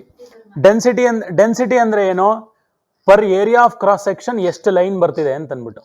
ಆ ಲೈನ್ಸ್ ಒಂದಕ್ಕೊಂದೆಲ್ಲ ಪ್ಯಾರಲ್ ಆಗಿರ್ಬೇಕು ಮತ್ತೆ ಸರ್ಫೇಸ್ಗೆ ನಾರ್ಮಲ್ ಆಗಿರ್ಬೇಕು. Any electric field is always normal to the surface. So ಇಲ್ಲೇನ್ ಮಾಡ್ತಿದೀವಿ, ಎಲೆಕ್ಟ್ರಿಕ್ ಫೀಲ್ಡ್ ಇದೆ, ಈ electric field is dotted with d s ಅಂದ್ರೆ ಈ ಗಿವನ್ ಏರಿಯಾ ವೆಕ್ಟರ್ ಅಲ್ಲಿ. ಸೊ ಸಪೋಸ್ ಒಂದು ದೊಡ್ಡ ಸ್ಪಿಯರ್ ಇದೆ ಅಂತ ಇಟ್ಕೊಳ್ಳಿ. ಆ ಸ್ಪಿಯರ್ ಅಲ್ಲಿ ನನಗೆ ಎಷ್ಟು ಏರಿಯಾ ಇದಿದೆ ಅಂತ ಗೊತ್ತಿಲ್ಲ. ಸೊ ಅದನ್ನೇನ್ ಮಾಡ್ತೀನಿ, ಇದನ್ನ divide it into A small area vector. So ಈ ಪರ್ಟಿಕ್ಯುಲರ್ ಸ್ಮಾಲ್ ಏರಿಯಾದಲ್ಲಿ ಎಷ್ಟು ಎಲೆಕ್ಟ್ರಿಕ್ ಫೀಲ್ಡ್ ಲೈನ್ಸ್ ಬರ್ತಿದೆ ಅಂದ್ರೆ ಅಲ್ಲಿ ಎಷ್ಟು ಡೆನ್ಸಿಟಿ ಇದೆ ಅಂದ್ರೆ ಎಷ್ಟು number of lines are coming out of that particular area of cross section ಅಂತ ಅರ್ಥ ಆಯ್ತಾ. ಇದು ಎಲೆಕ್ಟ್ರಿಕ್ ಫ್ಲಕ್ಸ್ ಡೆನ್ಸಿಟಿ. ಅದೇ ತರ ಮ್ಯಾಗ್ನೆಟಿಕ್ ಫ್ಲಕ್ಸ್ ಡೆನ್ಸಿಟಿನೂ ಇರುತ್ತೆ. ಇವಾಗ ಸಪೋಸ್ ನನ್ನ ಹತ್ರ ಒಂದು ಬಾರ್ ಮ್ಯಾಗ್ನೆಟ್ ಇದೆ ಅಂತ ಇಟ್ಕೊಳ್ಳಿ, ಇದು ನಾರ್ತ್ ಪೋಲು, ಇದು ಸೌತ್ ಪೋಲು. ಇದರಲ್ಲಿ ಎಷ್ಟು ಲೈನ್ಸ್ ಆಫ್ ಫೋರ್ಸ್ ಆಚೆ ಬರ್ತಿದೆ ಪರ್, ಇವಾಗ ನನ್ನ ಯೂನಿಟ್ ಏರಿಯಾ ಇಷ್ಟಿದೆ ಅಂತ ಇಟ್ಕೊಳ್ಳಿ, ಅಲ್ಲಿ ಲೈನ್ ಬರ್ತಿದೆ. ಇವಾಗ ನಾನು ಯೂನಿಟ್ ಏರಿಯಾ ಜಾಸ್ತಿ ಮಾಡಿದೆ ಅಂತ ಇಟ್ಕೊಳ್ಳಿ. ಯೂನಿಟ್ ಏರಿಯಾ ಜಾಸ್ತಿ ಮಾಡೋದು ಅಂತಂದ್ರೆ ಫಸ್ಟ್ ಯೂನಿಟ್ ಏರಿಯಾನ ನೀವು ಸೆಂಟಿಮೀಟರ್ ಇಟ್ಕೊಂಡಿರ್ತೀರಾ, ನೆಕ್ಸ್ಟ್ ಆಮೇಲೆ ಮೀಟರ್ ಇಟ್ಕೊಂಡಿರ್ತೀರಾ ಅಂತ ಇಟ್ಕೊಳ್ಳಿ. ಸೆಂಟಿಮೀಟರ್ ಇದ್ದಾಗ ನಂಬರ್ ಆಫ್ ಲೈನ್ಸ್ ಎಷ್ಟು ಬಂದಿರುತ್ತಲ್ಲ ಅಷ್ಟೇ ಪರ್ ಮೀಟರ್ಗೂ ಬಂದಿರುತ್ತೆ. ಸೊ ಅದು ಕರೆಸ್ಪಾಂಡಿಂಗ್ ಏರಿಯಾ ಹೆಂಗ್ ಚೇಂಜ್ ಮಾಡ್ತೀವಿ ಆ ತರ ಫ್ಲಕ್ಸ್ ಡೆನ್ಸಿಟಿ ಚೇಂಜ್ ಆಗಿದೆ. ಡೆನ್ಸಿಟಿ ಅಂದ್ರೆ ಎಷ್ಟು ಡೆನ್ಸ್ ಆಗಿದೆ, ಎಷ್ಟು ನಂಬರ್ ಆಫ್ ಲೈನ್ಸ್ ಆಚೆ ಬರ್ತಿದೆ, ಆ ತರ ಲೆಕ್ಕ ಅದು. Okay, will go to the next slide. No last part of this particular discussion, ಈ ಸಿನಾಪ್ಸಿಸ್ ಲಾಸ್ಟ್ ಪಾರ್ಟ್ ಬರ್ತಾ ಇದೀವಿ ನಾವು. ನೋಡಿ, ಯಾವುದೇ ಒಂದು ಮೆಷರ್ಮೆಂಟ್ ಮಾಡಿದ್ರೆ ಅದ್ರಲ್ಲೊಂದು ಎರರ್ ಇದ್ದೇ ಇರುತ್ತೆ. ಎರರ್ ಅಂದ್ರೆ ಏನಪ್ಪಾ ಅಂದ್ರೆ true value minus measured value. True value, ಇವಾಗ ಸಪೋಸ್ ನಾನು ಸ್ಕೇಲ್ ತಗೊಂಡು ಯಾವುದೋ ಒಂದ್ರದ್ದು ಲೆಂತ್ ಮೆಷರ್ ಮಾಡ್ತಿದ್ದೀನಿ, ಅದ್ರದ್ದು ಟ್ರೂ ವ್ಯಾಲ್ಯೂ ಏನಿರುತ್ತೆ, ಆಕ್ಚುಲ್ ಲೆಂತ್ ಏನಿರುತ್ತೆ ಅದು. ಮೆಷರ್ಡ್ ವ್ಯಾಲ್ಯೂ ಅಂದ್ರೆ ನಾನು ಮೆಷರ್ ಮಾಡಬೇಕಾದ್ರೆ ನಾನು ಸ್ಕೇಲ್ನ ಕರೆಕ್ಟಾಗಿ ಇಟ್ಕೊಳ್ದೇ ಇರ್ಬೋದು, ಆ ಸ್ಕೇಲ್ ಮಾರ್ಕಿಂಗ್ ಸರಿ ಇಲ್ಲದೆ ಇರ್ಬೋದು, ಈ ಥರದ್ದು ಏನೋ ಒಂದು ಪ್ರಾಬ್ಲಮ್ ಆಗಿರುತ್ತೆ ಅಂತ ಇಟ್ಕೊಳ್ಳಿ, ಅದು ಮೆಷರ್ಡ್ ವ್ಯಾಲ್ಯೂ. ಸೊ ನಾನು ಮೆಷರ್ ಮಾಡೋದಕ್ಕೂ ಅಲ್ಲಿ ಆಕ್ಚುಲ್ ಇರೋದಕ್ಕೂ ಒಂದು ಸ್ವಲ್ಪ ಡಿಫ್ರೆನ್ಸ್ ಇರುತ್ತಲ್ಲ, ಆ ಡಿಫ್ರೆನ್ಸ್ನೇ ಎರರು. ಒಂದು ಇಂಪಾರ್ಟೆಂಟ್ ಪಾಯಿಂಟ್ ಹೇಳ್ತೀನಿ, ಎರರು ಯಾವಾಗಲೂ ಆ್ಯಡ್ ಆಗುತ್ತೋ ಹೊರತು ಸಬ್ಟ್ರಾಕ್ಟ್ ಆಗಲ್ಲ. ಎರರ್ಸ್ ಅಂತ ಇದ್ರೆ ಅದು ಯಾವಾಗಲೂ ಆಡಪ್ ಆಗುತ್ತೆ, ಎರರ್ಸ್ ಯಾವಾಗಲೂ ಸಬ್ಟ್ರಾಕ್ಟ್ ಆಗುವಂತ ಪರಿಸ್ಥಿತಿ ಬರಲ್ಲ. ಓಕೆ, ನೆಕ್ಸ್ಟ್ ಹೋಗೋಣ. ನೋಡಿ, ಎರರ್ಸ್ ಅಲ್ಲಿ ಡಿಫ್ರೆಂಟ್ ಟೈಪ್ಸ್, ಕಾನ್ಸ್ಟೆಂಟ್ ಎರರ್ ಮತ್ತೆ ಸಿಸ್ಟಮ್ಯಾಟಿಕ್ ಎರರ್. ಕಾನ್ಸ್ಟೆಂಟ್ ಎರರ್ ಅಂದ್ರೆ ಪ್ರತಿಯೊಂದು ಅಬ್ಸರ್ವೇಷನ್ ಅಲ್ಲೂ ಒಂದು ಸೇಮ್ ಅಮೌಂಟ್ ಆಫ್ ಎರರ್ಸ್ ಬಂದೇ ಬರುತ್ತೆ. ಅಂದ್ರೆ ಇವಾಗ ಸಪೋಸ್ ನಾವು ಯಾವುದೋ ಒಂದು ಟೂಲ್ ನ ಡಿಸೈನ್ ಮಾಡ್ತಿದೀವಿ ಅಂತ ಇಟ್ಕೊಳ್ಳಿ, ಯಾವುದೋ ಒಂದು ಪರ್ಟಿಕ್ಯುಲರ್ ಟೂಲ್, ಆಯ್ತಾ. ಇವಾಗ ಸಪೋಸ್ ಪೆನ್ ಕ್ಯಾಪ್ ಇದೆ ಅಂತ ಇಟ್ಕೊಳ್ಳಿ, ಆ ಪೆನ್ ಕ್ಯಾಪ್ ಅನ್ನ ಯಾವುದೋ ಒಂದು ಮಿಷಿನ್ ಇದು ಪ್ರೊಡ್ಯೂಸ್ ಮಾಡ್ತಾ ಇದೆ ಅಂತ ಇಟ್ಕೊಳ್ಳಿ. ಆ ಕ್ಯಾಪ್ ಅಲ್ಲಿ ಎಲ್ಲೋ ಒಂದ್ ಕಡೆ ಒಂದ್ ಸಣ್ಣ ಕಟ್ ಇರುತ್ತೆ, ಅದು ಮಿಷಿನ್ ಇಂದ ಬಂದಿರುತ್ತೆ. ಅದು ಕಾನ್ಸ್ಟೆಂಟ್ ಆಗಿ ಎಲ್ಲಾ ಕ್ಯಾಪ್ ಅಲ್ಲೂ ಹಂಗೆ ಬರುತ್ತೆ, ಅದಕ್ಕೆ ಅದನ್ನ ಕಾನ್ಸ್ಟೆಂಟ್ ಎರರ್ ಅಂತ ಕರೀತಾರೆ. ಇವಾಗ ಸಿಸ್ಟಮ್ಯಾಟಿಕ್ ಎರರ್ ಅಲ್ಲಿ 4 ತರ ಇದೆ. Instrumental error, imperfections in experimental techniques, errors due to external causes. ಆಮೇಲೆ ರ್ಯಾಂಡಮ್ ಎರರ್ಸ್, ಇರ್ರೆಗ್ಯುಲರ್ ಆಗಿ ಎಲ್ಲೆಲ್ಲೋ ಒಂಥರ ಬರುತ್ತಲ್ಲ, ಅದನ್ನ ರ್ಯಾಂಡಮ್ ಎರರ್ ಅಂತ ಕರೀತಾರೆ, ಅದಕ್ಕೆ ರ್ಯಾಂಡಮ್ ಅಂತ ಕರೆಯೋದು. Limitation imposed by the least count of the measure. This is very important. ನಾವು examination point of view least count ನೇ ತುಂಬಾ ಚೆನ್ನಾಗಿ ತಿಳ್ಕೋಬೇಕು. ಲೀಸ್ಟ್ ಕೌಂಟ್ ಅಂದ್ರೆ ಏನು? The minimum the given instrument can actually measure. ಇವಾಗ ನಿಮ್ಮ ಹತ್ರ ನಟರಾಜನೋ ಕ್ಯಾಮಲಿನೋ ಸ್ಕೇಲ್ ಇದೆ ಅಂತ ಇಟ್ಕೊಳ್ಳಿ, ಆ ಸ್ಕೇಲ್ ಅಲ್ಲಿ ಎಷ್ಟು ಮಿನಿಮಮ್ ಮೆಷರ್ ಮಾಡಕ್ಕಾಗತ್ತೆ? 1 ಮಿಲಿಮೀಟರ್ ಮೆಷರ್ ಮಾಡ್ಬೋದು. ಅದೇ ನೀವು ವರ್ನಿಯರ್ ಸ್ಕೇಲ್ ತಗೊಂಡಿದ್ದೀರಾ ಅಂತ ಇಟ್ಕೊಳ್ಳಿ, ವರ್ನಿಯರ್ ಸ್ಕೇಲ್ ಅಲ್ಲಿ 0.01 mm ಅಂದ್ರೆ 1/10 ಆಫ್ ಎನ್ mm ಅಷ್ಟು ಮೆಷರ್ ಮಾಡ್ಬೋದು ನಾನು ಅದರಲ್ಲಿ. ಸೊ ಇವಾಗ ಅದೇ ನೀವು ಸ್ಕ್ರೂ ಗೇಜ್ ತಗೊಂಡ್ರೆ 100 ಆಫ್ ಇದು mm ಮೆಷರ್ ಮಾಡ್ಬೋದು ನೀವು. It will B 0.001 mm. So ಈ ತರ ಬೇರೆ ಬೇರೆ ಇನ್ಸ್ಟ್ರೂಮೆಂಟ್ಸ್ದು ಇವಾಗ ಅಂದ್ರೆ ಏನು, ನಾನು ಇವಾಗ ಸಪೋಸ್ ಈ ತರ ಬರ್ದಿದ್ದೀನಿ ಅಂತ ಇಟ್ಕೊಳ್ಳಿ, ನಾನು ನಟರಾಜ ಸ್ಕೇಲ್ ಯೂಸ್ ಮಾಡ್ಕೊಂಡು ಈ ತರ ಒಂದು ವ್ಯಾಲ್ಯೂ ಬರೀತೀನಿ, ಮೆಷರ್ ಮಾಡ್ತೀನಿ, ಯಾವುದೋ ಒಂದರದ್ದು ಲೆಂತ್ ಮೆಷರ್ ಮಾಡಿದ್ದೀನಿ 2.43 ಮಿಲಿಮೀಟರ್ಸ್ ಅಂತ ಬರ್ದಿದ್ದೀನಿ. ಇದು ಕರೆಕ್ಟಾ ಅಂದ್ರೆ ಇದು ತಪ್ಪು. ಯಾಕೆ ಗೊತ್ತಾ ತಪ್ಪು? ಅದ್ರಲ್ಲಿ ನಾನು ಮ್ಯಾಕ್ಸಿಮಮ್ ಮೆಷರ್ ಮಾಡಕ್ಕೆ ಹೋದ ಎಷ್ಟು? 2.4 ಅಷ್ಟೇ. 2.43 ಅಂದ್ರೆ ಅರ್ಥ ಏನು? ನಾವು ಕ್ಯಾಲ್ಕುಲೇಷನ್ ಮಾಡಬೇಕಾದ್ರೆ ಅದರಲ್ಲಿ ವ್ಯಾಲ್ಯೂ ಮಲ್ಟಿಪ್ಲೈ ಮಾಡ್ಬಿಟ್ಟು ಈ ತರ ಎಲ್ಲ ಬರಿತೀವಿ, ಆ ತರ ಬರಿಬಾರ್ದು. It is not possible. ಯಾಕೆಂದ್ರೆ second division is not possible to write. So 2.4 ಅಷ್ಟೇ ಕರೆಕ್ಟ್ ಆಗಿರುತ್ತೆ, 2.43 ತಪ್ಪಾಗುತ್ತೆ. ಸೊ ಬಟ್ ಅದೇ ನೀವು ವರ್ನಿಯರ್ ಯೂಸ್ ಮಾಡ್ತಿದ್ದೀರಾ ಅಂತ ಇಟ್ಕೊಳ್ಳಿ, ವರ್ನಿಯರ್ ಯೂಸ್ ಮಾಡಿದ್ರೆ 2.43 ಕರೆಕ್ಟ್, ಯಾಕಂದ್ರೆ ನೆಕ್ಸ್ಟ್ ಡೆಸಿಮಲ್ ಪ್ಲೇಸ್ ತನಕ ಹೋಗ್ಬೋದಲ್ಲ ನಾವು. ಸೊ ಅದಕ್ಕೆ it will be correct. So least count, okay, ಕೆಲವರು ರಿಪೀಟ್ ಮಾಡಕ್ ಕೇಳ್ತಾ ಇದ್ದೀರಾ, I will repeat that. Least count ಎರರ್ದು ವಿಷಯನ ಇನ್ನೊಂದ್ಸತಿ ರಿಪೀಟ್ ಮಾಡ್ತೀನಿ. ನಾನು ಈ ಕಡೆಗೆ ಬರಿತೀನಿ, ನೋಡಿ ಕ್ಲಿಯರ್ ಆಗಿ ಗೊತ್ತಾಗುತ್ತೆ. ಹಾ ನೋಡಿ, types of errors. Errors concept ಏನ್ ಎರರ್ ಅಂತಂದ್ರೆ ಏನಂದ್ರೆ, ನಾವು ಮೆಷರ್ ಮಾಡಿರೋ ವ್ಯಾಲ್ಯೂಗೂ ಅಲ್ಲಿ ಆಕ್ಚುಲಿ ಇರುವಂತ ಟ್ರೂ ವ್ಯಾಲ್ಯೂಗೂ ಒಂದ್ ಸ್ವಲ್ಪ ಡಿಫ್ರೆನ್ಸ್ ಇರುತ್ತೆ. ಈ ಡಿಫ್ರೆನ್ಸ್ ಅನ್ನೇ ನಾವು ಎರರ್ ಅಂತ ಕರಿತೀವಿ. ಎರರ್ ಅಲ್ಲಿ ಬೇರೆ ಬೇರೆ ತರ ಇದೆ. ಕಾನ್ಸ್ಟೆಂಟ್ ಎರರ್ಸ್, ಸಿಸ್ಟಮ್ಯಾಟಿಕ್ ಎರರ್ಸ್, ಮತ್ತೆ random errors, list count error ಅಥವಾ ಗ್ರಾಸ್ ಎರರ್, ಮಿಸ್ಟೇಕ್ಸ್ ಅಂತ ಕರೀತಾರೆ. ಇದು ಎಲ್ಲಾನು ನಮ್ಗೇನು ತುಂಬಾ ಇಂಪಾರ್ಟೆಂಟ್ ಅಲ್ಲ, ಬಟ್ ನಾನು ಎಕ್ಸಾಮಿನೇಷನ್ ಪಾಯಿಂಟ್ ಆಫ್ ವ್ಯೂ ಏನ್ ಬೇಕೋ ಅಷ್ಟನ್ನ ಮಾತ್ರ ಹೇಳ್ತಾ ಇದ್ದೀನಿ. ಇವಾಗ ಕಾನ್ಸ್ಟೆಂಟ್ ಎರರ್ ಅಂತ ಇಟ್ಕೊಳ್ಳಿ, ಯಾವುದೋ ಒಂದು ಇನ್ಸ್ಟ್ರೂಮೆಂಟ್ ಮಾಡ್ತಾ ಇದ್ದೀನಿ, ನೀವು ನಿಮ್ಮ ಹತ್ರ ಒಂದು ಪೆನ್ ಇದೆ, ಆ ಪೆನ್ನಿಗೆ ಒಂದು ಕ್ಯಾಪ್ ಇದೆ. ಆ ಕ್ಯಾಪ್ ಅನ್ನ ಮಾಸ್ ಮ್ಯಾನುಫ್ಯಾಕ್ಚರ್ ಮಾಡ್ತಾರೆ, ಯಾರು ಒಂದೊಂದೇ ಪೆನ್ ಮಾಡಲ್ಲ. ಇವಾಗ ಸಪೋಸ್ ಒಂದು ಪೆನ್ ಅಂದ್ರೆ 1 ಕೋಟಿನೋ 2 ಕೋಟಿ ಪೆನ್ ಮ್ಯಾನುಫ್ಯಾಕ್ಚರ್ ಮಾಡಿರ್ತಾರೆ. ಆ ಎಲ್ಲಾ ಪೆನ್ನಲ್ಲೂ ಎಲ್ಲೋ ಒಂದ್ ಕಡೆ ಒಂದು ಮಾರ್ಕ್ ಇರುತ್ತೆ ಅಂತ ಇಟ್ಕೊಳ್ಳಿ. ಆ ಮಾರ್ಕ್ ಯಾವ್ದ್ರಿಂದ ಬಂದಿರುತ್ತೆ ಅಂದ್ರೆ, ನಾನು ಇನ್ಸ್ಟ್ರೂಮೆಂಟ್ ಯೂಸ್ ಮಾಡ್ಕೊಂಡು ಅದನ್ನ ಪ್ರಿಪೇರ್ ಮಾಡ್ತಿರ್ತೀನಲ್ಲ, ಆ ಪ್ರಿಪೇರ್ ಮಾಡ್ಬೇಕಾದ್ರೆ ಎಲ್ಲೋ ಒಂದ್ ಕಡೆ ಅದ್ರದ್ದು ಎಕ್ಸ್ಟ್ರಾ ಇದು ಬಂದ್ಬಿಟ್ಟು ಸ್ಕ್ರಾಚ್ ಆಗ್ತಿರುತ್ತೆ ಅಂತ ಇಟ್ಕೊಳ್ಳಿ. ಅದು ಎಲ್ಲಾದ್ರಲ್ಲೂ ಹಂಗೆ ಬಂದಿರುತ್ತೆ. ಅರ್ಥ ಆಗೋ ಭಾಷೆಯಲ್ಲಿ ಹೇಳ್ಬೇಕು ಅಂತಂದ್ರೆ, ಕೆಲವು ಸತಿ ನೀವು ಮೊಬೈಲ್ ಯೂಸ್ ಮಾಡ್ತಿರ್ತೀರಲ್ಲ, ಅದರಲ್ಲಿ ಈ ತರ ನಂಬರ್ ಇರುವಂತ ಬ್ಯಾಟ್ರಿನ ವಾಪಸ್ ಕೊಡಿ ಅಂತ ಕೇಳಿರ್ತಾರೆ. ಅವ್ರಿಗೆ ಹೆಂಗ್ ಗೊತ್ತು ಅಂದ್ರೆ, ಪ್ರತಿ ಒಂದು ಬ್ಯಾಟ್ರಿ ಮೇಲೆ ಒಂದು ನಂಬರ್ ಪ್ರಿಂಟ್ ಮಾಡಿರ್ತಾರೆ. ಆ ಬ್ಯಾಚ್ ಅಲ್ಲಿ ಎಲ್ಲಾನು ಆ ಬ್ಯಾಟ್ರಿ ಹಂಗೆ ಪ್ರಿಂಟ್ ಆಗಿರುತ್ತೆ. ಅಂದ್ರೆ ಅದ್ರಲ್ಲಿ ಏನಾದ್ರು ಡಿಫೆಕ್ಟ್ ಇತ್ತು ಅಂತಂದ್ರೆ, ಈ ಬ್ಯಾಟ್ರಿನ ವಾಪಸ್ ಕೊಡಿ, ನಾವು ರಿಟರ್ನ್ ಮಾಡ್ತೀವಿ ಅಂತ ಹೇಳ್ತಾರಲ್ಲ, ಅದು ಯಾಕೆ ಅಂದ್ರೆ ಅಲ್ಲಿ ಕಾನ್ಸ್ಟೆಂಟ್ ಎರರ್ ಆಗಿದೆ ಅಂತ ಅರ್ಥ. ಸೊ ಇದನ್ನ ಕಾನ್ಸ್ಟೆಂಟ್ ಎರರ್ ಅಂತ ಕರೀತಾರೆ. ಸೊ ನಾವು ಸಿಸ್ಟಮ್ಯಾಟಿಕ್ ಎರರ್ಸ್ ಅಲ್ಲಿ ಒಂದು ಕ್ವಶನ್ ಇದೆ ಅಂತ ಅನ್ಸುತ್ತೆ, ನಾನು ಅಲ್ಲಿ ಜಸ್ಟ್ ಕೇಳ್ಬಿಡ್ತೀನಿ, ಅದನ್ನ ನೋಡ್ತೀನಿ. ಎರರ್ ಯಾಕೆ ಸರ್ ಬರೀ ಆಡ್ ಆಗುತ್ತೆ ಸಬ್ಟ್ರಾಕ್ಟ್ ಆಗಲ್ಲ ಅಂತ ಕೇಳ್ತಾರೆ. ನೋಡಿ, ಕ್ವಶನ್ ತುಂಬಾ ಇಂಪಾರ್ಟೆಂಟ್. ಎರರ್ ಅಂದ್ರೆ ಏನೋ ಮಿಸ್ಟೇಕ್ ಆಗಿದೆ ಅಂತ ಅರ್ಥ. ಮಿಸ್ಟೇಕ್ ಸಬ್ಟ್ರಾಕ್ಟ್ ಆಗುತ್ತೆ, ಯಾವಾಗ್ಲೂ ಆಡೇ ಆಗತ್ತೆ. ಅಂದ್ರೆ ಮಿಸ್ಟೇಕ್ ಆಗಿದೆ ಅಂತಾನೆ ಅರ್ಥ, ಅದಕ್ಕೆ ಅದನ್ನ ಆಗಿದೆ ಅಂತ ಕರೆಯೋದು. ಆಗಿರೋದನ್ನ ಪಾಸಿಟಿವ್ ಅಂತ ತಗೋಬೇಕು ನಾವು, ಅದನ್ನ ನೆಗೆಟಿವ್ ಅಂತ ತಗೊಳ್ಳಲ್ಲ. ಅದಕ್ಕೆ ಎರರ್ಸ್ ಯಾವಾಗ್ಲೂ ಪಾಸಿಟಿವ್ ಆಗಿರುತ್ತೆ. ಆಯ್ತಾ? Interesting question. ಹಾ, least count error how many devices ಅಂತ ಕೇಳಿದ್ದೀರಾ. ನಾನು ತುಂಬಾ ಇಂಪಾರ್ಟೆಂಟ್ ನಿಮ್ಗೆ examination point of view, vernier scale ತಗೊಳ್ಳಿ, ಅದನ್ನ ತೋರಿಸ್ತೀನಿ ನಾನು. ಸ್ಕ್ರೂ ಗೇಜು ಮತ್ತೆ ಮೈಕ್ರೋಮೀಟರ್ ಜನರಲಿ ಅಷ್ಟೊಂದು ಇದಿಲ್ಲ, ಇಂಪಾರ್ಟೆಂಟ್ ಏನಲ್ಲ. ಬಟ್ ವರ್ನಿಯರ್ ಕ್ಯಾಲಿಪರ್ ಮತ್ತೆ ಸ್ಕ್ರೂ ಗೇಜು ತುಂಬಾ ಇಂಪಾರ್ಟೆಂಟ್. ಅದನ್ನ ಮುಂದೆ ನಾನು ಹೇಳ್ತೀನಿ, ಎಲಿಸೆಟ್ ಮಾಡ್ತೀನಿ, ಅದ್ರ ಮೇಲೆ ಒಂದೆರಡು ಪ್ರಾಬ್ಲಮ್ ತಗೋಣ ನಾವು. ಹಾ, ಹೌದು, ಒಂದೆರಡು ಎರರ್ ಇದ್ರ ಮೇಲೆ ಪ್ರಾಬ್ಲಮ್ ಸಾಲ್ವ್ ಮಾಡ್ತೀರಾ ಅಂತ ಕೇಳ್ತಾ ಇದ್ದೀರಾ, ಖಂಡಿತವಾಗ್ಲೂ ಮಾಡೋಣ ಆಯ್ತಾ. ಡೆಫಿನೆಟ್ ಆಗಿ ಇದ್ರ ಮೇಲೆ ಒಂದಷ್ಟು ಪ್ರಾಬ್ಲಮ್ಸ್ ತಗೋಣ. ಇರ್ಲಿ, ಇವಾಗ ಫಸ್ಟ್ ಲೀಸ್ಟ್ ಕೌಂಟ್ ಹೇಳ್ತಾ ಹೋಗ್ತೀನಿ, ಪ್ರಾಬ್ಲಮ್ಸ್ ಬರ್ತೀನಿ. ಯಾಕಂದ್ರೆ ಇದನ್ನ ಮುಗಿಸ್ಬಿಟ್ಟು ನಾನು ಇವಾಗ ನೆಕ್ಸ್ಟ್ ಪ್ರಾಬ್ಲಮ್ ಸ್ಟಾರ್ಟ್ ಮಾಡಬೇಕು. ನಮ್ಮ ಟೈಮ್ ಇದಾಗ್ತಾ ಬರ್ತಿದೆ, ಸೊ ಅದಕ್ಕೆ ಪ್ರಾಬ್ಲಮ್ಸ್ ತಗೋಣ ಇದನ್ನ ಮುಗಿಸ್ಬಿಟ್ಟು ಆಯ್ತಾ. ಬಟ್ ನೀವು ಕ್ವಶನ್ಸ್ ದಯವಿಟ್ಟು ಕಳಿಸಿ. ನಾನು ಅದನ್ನ ಅಕಸ್ಮಾತ್ ಇಲ್ಲಿ ಕ್ಲಾಸಲ್ಲಿ ಹೇಳಕ್ ಆಗ್ಲಿಲ್ಲ ಅಂದ್ರೂ ನಿಮ್ ಕ್ವಶನ್ಸ್ಗೆ ಸಪರೇಟ್ ಆಗಿ ಒಂದು ಪೇಪರ್ ಅಲ್ಲಿ ಇದ್ ಮಾಡ್ಬಿಟ್ಟು ಇದನ್ನ ಒಂದು ನಾನು ಏನ್ ಪಾಠ ಮಾಡಿದೀನಿ ಅದನ್ನೊಂದು ನೋಟ್ಸ್ ತರ ನಿಮಗೆ ಕಳಿಸುವಂತ ಪ್ರಯತ್ನ ಮಾಡ್ತೀನಿ. ಇದನ್ನ ಹಂಗೆ ನಿಮಗೆ ಇದನ್ನ ಕಂಪ್ಲೀಟ್ PPT ನಿಮಗೆ ಟ್ರಾನ್ಸ್ಫರ್ ಆಗುತ್ತೆ. ನೀವು ಎಕ್ಸಾಮಿನೇಷನ್ ಮುಂಚೆ ಇದನ್ನೊಂದ್ಸತಿ ಗ್ಲಾನ್ಸ್ ಮಾಡಕ್ ತುಂಬಾ ಹೆಲ್ಪ್ ಆಗುತ್ತೆ. ಎಷ್ಟು ಮ್ಯಾಕ್ಸಿಮಮ್ ಪಾಯಿಂಟ್ಸ್ ಕೊಡಕ್ ಸಾಧ್ಯನೋ ಅದನ್ನ ನಾನು ನಿಮ್ಗೆ ಖಂಡಿತವಾಗ್ಲೂ ಇದ್ರ ಜೊತೆ ಶೇರ್ ಮಾಡ್ತೀನಿ. ಎಕ್ಸ್ಟ್ರಾ ಏನಾದ್ರು ಬೇಕಾದ್ರೂ ದಯವಿಟ್ಟು ತಿಳಿಸಿ, ನಾನು ಅದನ್ನ ಕೂಡ ನಿಮ್ಗೆ ಹಾಕೊಡೋ ಗ್ಯಾರಂಟಿ ಮಾಡ್ತೀನಿ ಅದನ್ನ. ಸೊ ಲೀಸ್ಟ್ ಕೌಂಟ್ ನಾ ಹೇಳ್ದಂಗೆ ಇದನ್ನ ಕೇಳಿದ್ರಿ ಅಲ್ವಾ ನೀವು, ಸಿಸ್ಟಮ್ಯಾಟಿಕ್ ಎರರ್ ಅಂತಂದ್ರೆ ಎರರ್ಸ್ ಹೆಂಗ್ ಆಗ್ತಿದೆ ಅಂತ ಗೊತ್ತು, ಸಿಸ್ಟಮ್ಯಾಟಿಕ್ ಆಗಿ ಆಗ್ತಿದೆ. ಇವಾಗ ನಾನು ಮೊದಲನೇದೇ ಕಾನ್ಸೆಂಟ್ರ ಎಕ್ಸಾಂಪಲ್ ಕೊಡ್ಬೇಕಾದ್ರೆ ಹೇಳಿದೆ ಇನ್ಸ್ಟ್ರೂಮೆಂಟಲ್ ಎರರ್ ಅಂತ. ಇನ್ಸ್ಟ್ರೂಮೆಂಟ್ಸ್ ಅಲ್ಲಿ ಏನೋ ಡಿಫೆಕ್ಟ್ ಇದೆ, ಅದಕ್ಕೋಸ್ಕರ ಆ ಇನ್ಸ್ಟ್ರೂಮೆಂಟಲ್ ಅದೇ ತರದ ಡಿಫೆಕ್ಟಿವ್ ಇದೇ ಬರುತ್ತೆ. ಇವಾಗ ಕೆಲವು ನಟರಾಜ ಸ್ಕೇಲಲ್ಲಿ ಫಸ್ಟ್ 0 ಇದು ಇರೋದೇ ಇಲ್ಲ. ಅದೇಗ್ರೆ ಅಕಸ್ಮಾತ್ ನೀವೇ ಕುತ್ಕೊಂಡು ಇಸ್ಕೊಂಡು ತುಂಬಾ ದಿವಸ ಯೂಸ್ ಮಾಡಿದ್ದೀರಾ ಅಂತ ಇಟ್ಕೊಳ್ಳಿ, ಆ 1 ಸೆಂಟಿಮೀಟರ್ ಅಲ್ಲಿ 0.9 ಇರುತ್ತೆ. ಅದಕ್ಕೆ ನೀವು ಕನ್ಸ್ಟ್ರಕ್ಷನ್ ಕ್ಲಾಸ್ 10th ಸ್ಟ್ಯಾಂಡರ್ಡ್ ಅಲ್ಲಿ ಮಾಡ್ಬೇಕಾದ್ರೆ ನೀವು ಕರೆಕ್ಟ್ ಆಗಿ ಸರ್ಕಲ್ ಡ್ರಾ ಮಾಡಿ ಅದನ್ನ ಬೈಸೆಕ್ಟ್ ಮಾಡಿ ಅದನ್ನೆಲ್ಲ ಜಾಯಿನ್ ಮಾಡ್ಬೇಕಾದ್ರೆ ಕರೆಕ್ಟ್ ಆಗಿ ಬರ್ತಿರಲ್ಲ. ಯಾಕೆ ಅಂದ್ರೆ ಅಲ್ಲಿ ಒಂದು ಸ್ಮಾಲ್ ಎರರ್ ಯಾವಾಗ್ಲೂ ಅಕರ್ ಆಗಿರುತ್ತೆ ನೀವು ಮೆಷರ್ ಮಾಡಿರೋದ್ರಲ್ಲಿ. So imperfections experimental technique. ಇವಾಗ ನಾನು ಯಾವ್ದೋ ಮೆಷರ್ಮೆಂಟ್ ಮಾಡಬೇಕು ಅಂತಂದ್ರೆ ಅದಕ್ಕೆ ಪ್ಯಾರಲ್ ಆಗಿ ಕರೆಕ್ಟ್ ಆಗಿ ನಿಂತ್ಕೊಂಡಿರ್ಬೇಕು. ನಾನು ಸೈಡ್ ಅಲ್ಲಿ ನಿಂತ್ಕೊಂಡು ಮೆಷರ್ ಮಾಡಿದ್ರೆ ಒಂದು ಪ್ಯಾರಲಾಕ್ಸ್ ಇರುತ್ತೆ ಕಣ್ಣಿಂದ, ಸೊ ಹಾಗಾಗಿ ನಮ್ಗೆ ಅದು ಕರೆಕ್ಟ್ ಆಗಿ ಮೆಷರ್ ಮಾಡಕ್ ಬರಲ್ಲ. ಪರ್ಸನಲ್ ಎರರ್ಸ್ ಅಂದ್ರೆ ನಾವು ಮಾಡುವಂಥದ್ದು. ಆಮೇಲೆ errors due to external causes. ಇವಾಗ ಸಪೋಸ್ ನಾನು ಇವಾಗ ಇದೇ ವುಡನ್ ಸ್ಕೇಲ್ ಯೂಸ್ ಮಾಡೋ ಬದಲು ಮೆಟಲ್ ಸ್ಕೇಲ್ ಯೂಸ್ ಮಾಡಿದ್ದೀನಿ ಅಂತ ಇಟ್ಕೊಳ್ಳಿ. ನಾನು ಮೆಟಲ್ ಸ್ಕೇಲ್ನ ಶಿಮ್ಲಾದಲ್ಲಿ ಯೂಸ್ ಮಾಡೋದಕ್ಕೂ ಮೆಟಲ್ ಸ್ಕೇಲ್ನೆಲ್ಲ ರಾಜಸ್ಥಾನಲ್ಲಿ ಯೂಸ್ ಮಾಡೋಕ್ಕೂ ತುಂಬಾ ವ್ಯತ್ಯಾಸ ಇರುತ್ತೆ. ಶಿಮ್ಲಾದಲ್ಲಿ -60 ಡಿಗ್ರೀಸ್ ಇರುತ್ತೆ, ನೀವು ರಾಜಸ್ಥಾನ್ಗೆ ಹೋದ್ರೆ 48-50 ಡಿಗ್ರಿ ಸೆಲ್ಸಿಯಸ್ ತನಕನೂ ಇರುತ್ತೆ. ಸೊ ಹಾಗಾಗಿ ವೇರಿಯಸ್ ಟೆಂಪರೇಚರ್ ಇದೆ ನಿಮಗೆ ಡಿಫ್ರೆನ್ಸ್. ಆ ಟೆಂಪರೇಚರ್ ಇಂದ ಏನಾಗಿರುತ್ತೆ, ಅಲ್ಲಿ ಹೋದ ತಕ್ಷಣ ಅದೊಂದು ಸ್ವಲ್ಪ ಸ್ಲೈಟ್ ಎಕ್ಸ್ಪಾನ್ಷನ್ ಆಗಿರ್ಬೋದು ಆ ಮೆಟೀರಿಯಲ್. ಸೊ ಅವಾಗ ಏನಾಗುತ್ತೆ, ಎಕ್ಸ್ಟರ್ನಲ್ ಕಾಸಸ್, ಇವಾಗ ಎಲ್ಲೋ ಟೆಂಪರೇಚರ್ ಚೇಂಜ್ ಆಗಿದೆ, ಪ್ರೆಷರ್ ಚೇಂಜ್ ಆಗಿದೆ.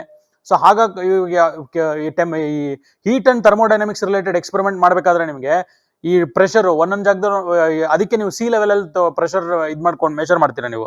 ಸೊ ಅದು ಕೂಡ ಚೇಂಜಸ್ ಆಗಿರುತ್ತೆ. ಸೊ ಈ ತರದ ಎರರ್ಸ್ ನಾವು external errors due to external causes ಅಂತ ಕರೀತೀವಿ. India is a beautiful country by that way. ಯಾಕೆ ಗೊತ್ತಾ, ನೀವು ಕಾಶ್ಮೀರಿಂದ ಕನ್ಯಾಕುಮಾರಿವರೆಗೂ ಹೋಗುವಷ್ಟರಲ್ಲಿ ಎಷ್ಟೊಂದು ಟೆಂಪರೇಚರ್ ವೇರಿಯೇಷನ್ ಇರುತ್ತೆ. ಹಾಗಾಗಿ ನಿಮಗೆ ಡಿಫ್ರೆಂಟ್ ವ್ಯಾಲ್ಯೂಸ್ ಎಲ್ಲ ಬರುತ್ತೆ.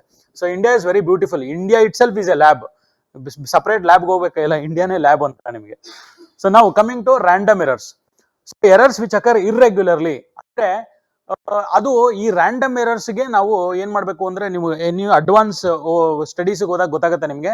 ಇದಕ್ಕೆ ಸ್ಟ್ಯಾಟಿಸ್ಟಿಕಲ್ ಅನಾಲಿಸಿಸ್ ಮಾಡ್ತೀವಿ ನಾವು. ಏನು ರ್ಯಾಂಡಮ್ ಎರರ್ಸ್ ಅಂತಂದ್ರೆ, ಅದು ಹೆಂಗ್ ಆಗ್ತಿದೆ ಅಂತ ನಮಗ್ ಗೊತ್ತಾಗ್ತಿಲ್ಲ.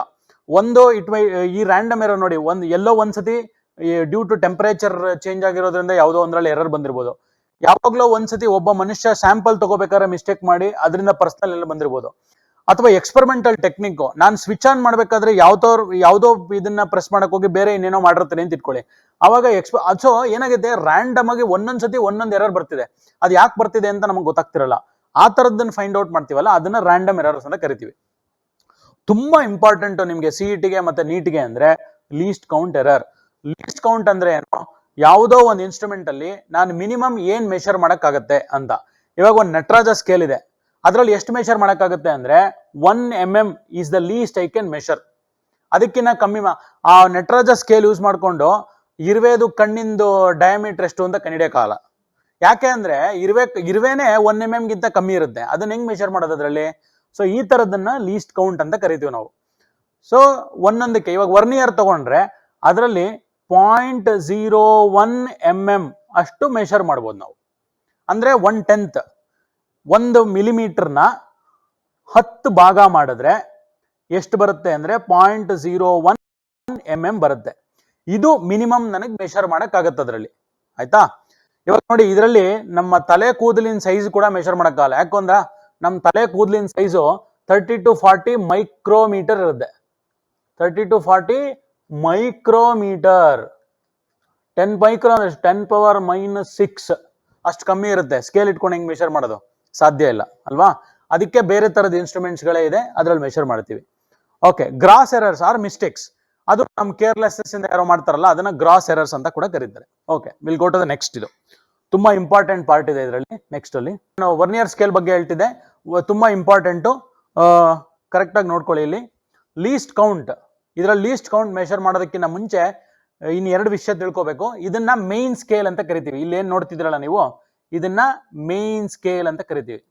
ಮೇನ್ ಸ್ಕೇಲ್ ಅಂದ್ರೆ ನಿಮ್ಮ ನಟರಾಜ ಸ್ಕೇಲ್ ಇರುತ್ತಲ್ಲ ಆ ತರದ ಸ್ಕೇಲು ಅಂತ ಅರ್ಥ. ಇಲ್ಲಿ ನೋಡಿ, ಇಲ್ಲಿ 10 to 11 10 ಡಿವಿಷನ್ಸ್ ಇದೆ, 1 ಸೆಂಟಿಮೀಟರ್ ಇದೆ. ಸೊ ಇದು 1 ಸೆಂಟಿಮೀಟರ್, ಇದು 10 to 11 1 ಸೆಂಟಿಮೀಟರ್ ಈ ಪರ್ಟಿಕ್ಯುಲರ್ ಪಾಯಿಂಟ್ ಅಲ್ಲಿ. ಆಯ್ತಾ, ಇದು ನಿಮ್ಮ ಇದು ರೆಗ್ಯುಲರ್ ಸ್ಕೇಲ್ ತರ ಇದೆ. ಇದನ್ನ ವರ್ನಿಯರ್ ಅಂತ ಕರೀತಾರೆ. ಆಯ್ತಾ, ಇವಾಗ ಏನಾಗಿರುತ್ತೆ, ನೀವು ಕರೆಕ್ಟ್ ಆಗಿ ವರ್ನಿಯರ್ ಸ್ಕೇಲ್ ಲ್ಯಾಬಲ್ಲಿ ನೋಡಿದ್ರೆ ನಿಮಗೊಂದು ಗೊತ್ತಾಗುತ್ತೆ. ಇವಾಗ ಫಸ್ಟ್ 0 ಇಂದ ಸ್ಟಾರ್ಟ್ ಆಗಿರುತ್ತೆ ಅಂತ ಇಟ್ಕೊಳ್ಳಿ.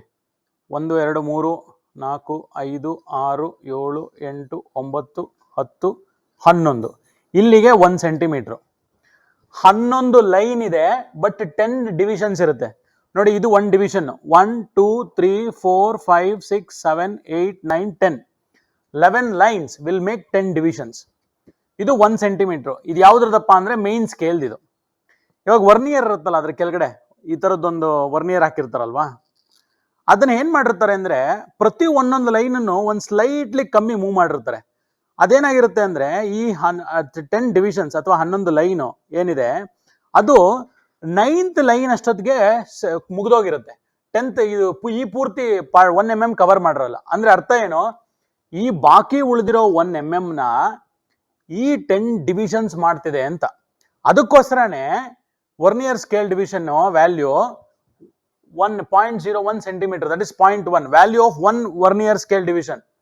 ಪ್ರತಿ ಒಂದೊಂದ್ರದ್ದು ವ್ಯಾಲ್ಯೂ ಅಂದ್ರೆ ಇಲ್ಲಿಂದ ಇಲ್ಲಿಗಿರೋ ವ್ಯಾಲ್ಯೂ ಇರುತ್ತಲ್ಲ ಅದ್ರ ವ್ಯಾಲ್ಯೂ ಹೇಳ್ತಿದ್ದಾರೆ. ಓಕೆ, ನೋಡಿ ಅದನ್ನೇ number of vernier scale division is 10. So least count is, ಇದೊಂದು ತಪ್ಪಾಗಿದೆ ನೋಡಿ, ಇದು ಮೇನ್ ಸ್ಕೇಲ್, ವರ್ನಿಯರ್ ಸ್ಕೇಲ್ ಅಲ್ಲ ಇದು. ವರ್ನಿಯರ್ ಸ್ಕೇಲ್ ಸರಿ, ಬಟ್ ಇದನ್ನ ಮೇನ್ ಸ್ಕೇಲ್ ಅಂತ ಕರಿಬೇಕು. ವ್ಯಾಲ್ಯೂ ಆಫ್ 1 MSD, ಇದು VSD ಅಲ್ಲ, ಮೇನ್ ಸ್ಕೇಲ್ ಡಿವಿಷನ್. MSD ಅಂದ್ರೆ ಮಹೇಂದ್ರ ಸಿಂಗ್ ಧೋನಿ ಅಲ್ಲ, ಮೇನ್ ಸ್ಕೇಲ್ ಡಿವಿಷನ್ ಅಂತ. ಆಯ್ತಾ, so divided by number of vernier scale division. ಇಲ್ಲಿ ಎಷ್ಟು ಡಿವಿಷನ್ ಮಾಡಿದ್ವಿ? 10 ಡಿವಿಷನ್ ಮಾಡಿದ್ವಿ. ಸೊ ವ್ಯಾಲ್ಯೂ ಆಫ್ 1 ಈ ಮೆಟ್ರಾಸ್ ಸ್ಕೇಲ್ ಅಲ್ಲಿ ಲೀಸ್ಟ್ ಕೌಂಟ್ ಎಷ್ಟು? ಪ್ರತಿ ಸಿಂಗಲ್ ವ್ಯಾಲ್ಯೂ ಎಷ್ಟು? 1 mm. 1 mm ನ ನಾವೇಂತ ಬರೀಬೋದು? 0.1 ಸೆಂಟಿಮೀಟರ್ ಅಂತ ಬರೀಬೋದು. ಡಿವೈಡೆಡ್ ಬೈ 10 ಆದ್ರೆ 0.01 ಸೆಂಟಿಮೀಟರ್ ಆಯ್ತು. This is the least count of the given instrument. ಈ ತರ ಬೇರೆ ಬೇರೆ ಈ ಇನ್ಸ್ಟ್ರೂಮೆಂಟ್ ಲೀಸ್ಟ್ ಕೌಂಟ್ ಚೇಂಜ್ ಮಾಡ್ಬೋದು. ಇವಾಗ ಇಲ್ಲಿ 10 ಡಿವಿಷನ್ಸ್ ಆಗಿತ್ತು, 10 ಬದಲು ಇಲ್ಲಿ ನಾವು ಈ 9 ಲೈನ್ ಮಧ್ಯದಲ್ಲಿ 100 ಲೈನ್ಸ್ ಹಾಕಿದ್ವಿ ಅಂತ ಇಟ್ಕೊಳ್ಳಿ. ಅವಾಗ ನಾವೇನ್ ಮಾಡ್ಬೇಕು? Value of 1 MSD is 1 mm ಅಥವಾ 0.1 ಸೆಂಟಿಮೀಟರ್. ದಿಸ್ ಡಿವೈಡೆಡ್ ಬೈ 100 ಮಾಡ್ತೀವಿ ನಾವು. ದಿಸ್ ಡಿವೈಡೆಡ್ ಬೈ 100 ಆದ್ರೆ ಏನಾಗುತ್ತೆ? 0.001 ಸೆಂಟಿಮೀಟರ್ ಆಯ್ತು. ಸೊ ಈ ತರ ಚೇಂಜ್ ಆಗುತ್ತೆ. ಆಯ್ತಾ, ಆದ್ರೆ ಈ ತರ ಮಾಡಕ್ಕಾಗತ್ತಾ ಅಂದ್ರೆ ಮಾಡಕ್ಕಾಗಲ್ಲ. ಯಾಕೆಂದ್ರೆ ಇಲ್ಲಿ 1 mm ಡ್ರಾ ಮಾಡ್ಬೇಕು ಅಂತಾನೆ ಅದ್ರದ್ದು ಥಿಕ್ನೆಸ್ ಎಷ್ಟು ಕಮ್ಮಿ ಇರಬೇಕು ಡ್ರಾ ಮಾಡೋ ಇನ್ಸ್ಟ್ರೂಮೆಂಟ್ದು. ಅದಕ್ಕಿಂತ ಕಮ್ಮಿ ಮಾಡ್ಬೇಕು ಅಂದ್ರೆ ಇನ್ನೂ ಚಿಕ್ಕದ್ ತಗೋಬೇಕು ನಾವು. ಇನ್ನೂ ಚಿಕ್ಕದ್ ತಗೊಂಡ್ರೆ ಅದು ಒಡೆದೇ ಹೋಗಿರುತ್ತೆ, ಯೂಸ್ ಮಾಡಕ್ಕಾಗಲ್ಲ. ಸೊ ಅದಕ್ಕೆ there is a limitation. So 2 question ಕಳಿಸಿಯಾರ ಯಾರೋ, ನೋಡೋಣ. ನೋಡಿ, ಈ ಲೀಸ್ಟ್ ಕೌಂಟ್ ಅನ್ನೋದು ಈ n ಮೇಲೆ ಡಿಪೆಂಡ್ ಆಗುತ್ತೆ ಅಂದ್ರೆ ಹೌದು, n ಮೇಲೆ ಡಿಪೆಂಡ್ ಆಗುತ್ತೆ. ಅಂದ್ರೆ ಎಷ್ಟು ವರ್ನಿಯರ್ ಸ್ಕೇಲ್ ಡಿವಿಷನ್ ಇದೆ ಅಂತ ಈ ಇನ್ಸ್ಟ್ರೂಮೆಂಟ್ ಅಲ್ಲಿ. ಆಯ್ತಾ, ಕರೆಕ್ಟ್ ಅದು.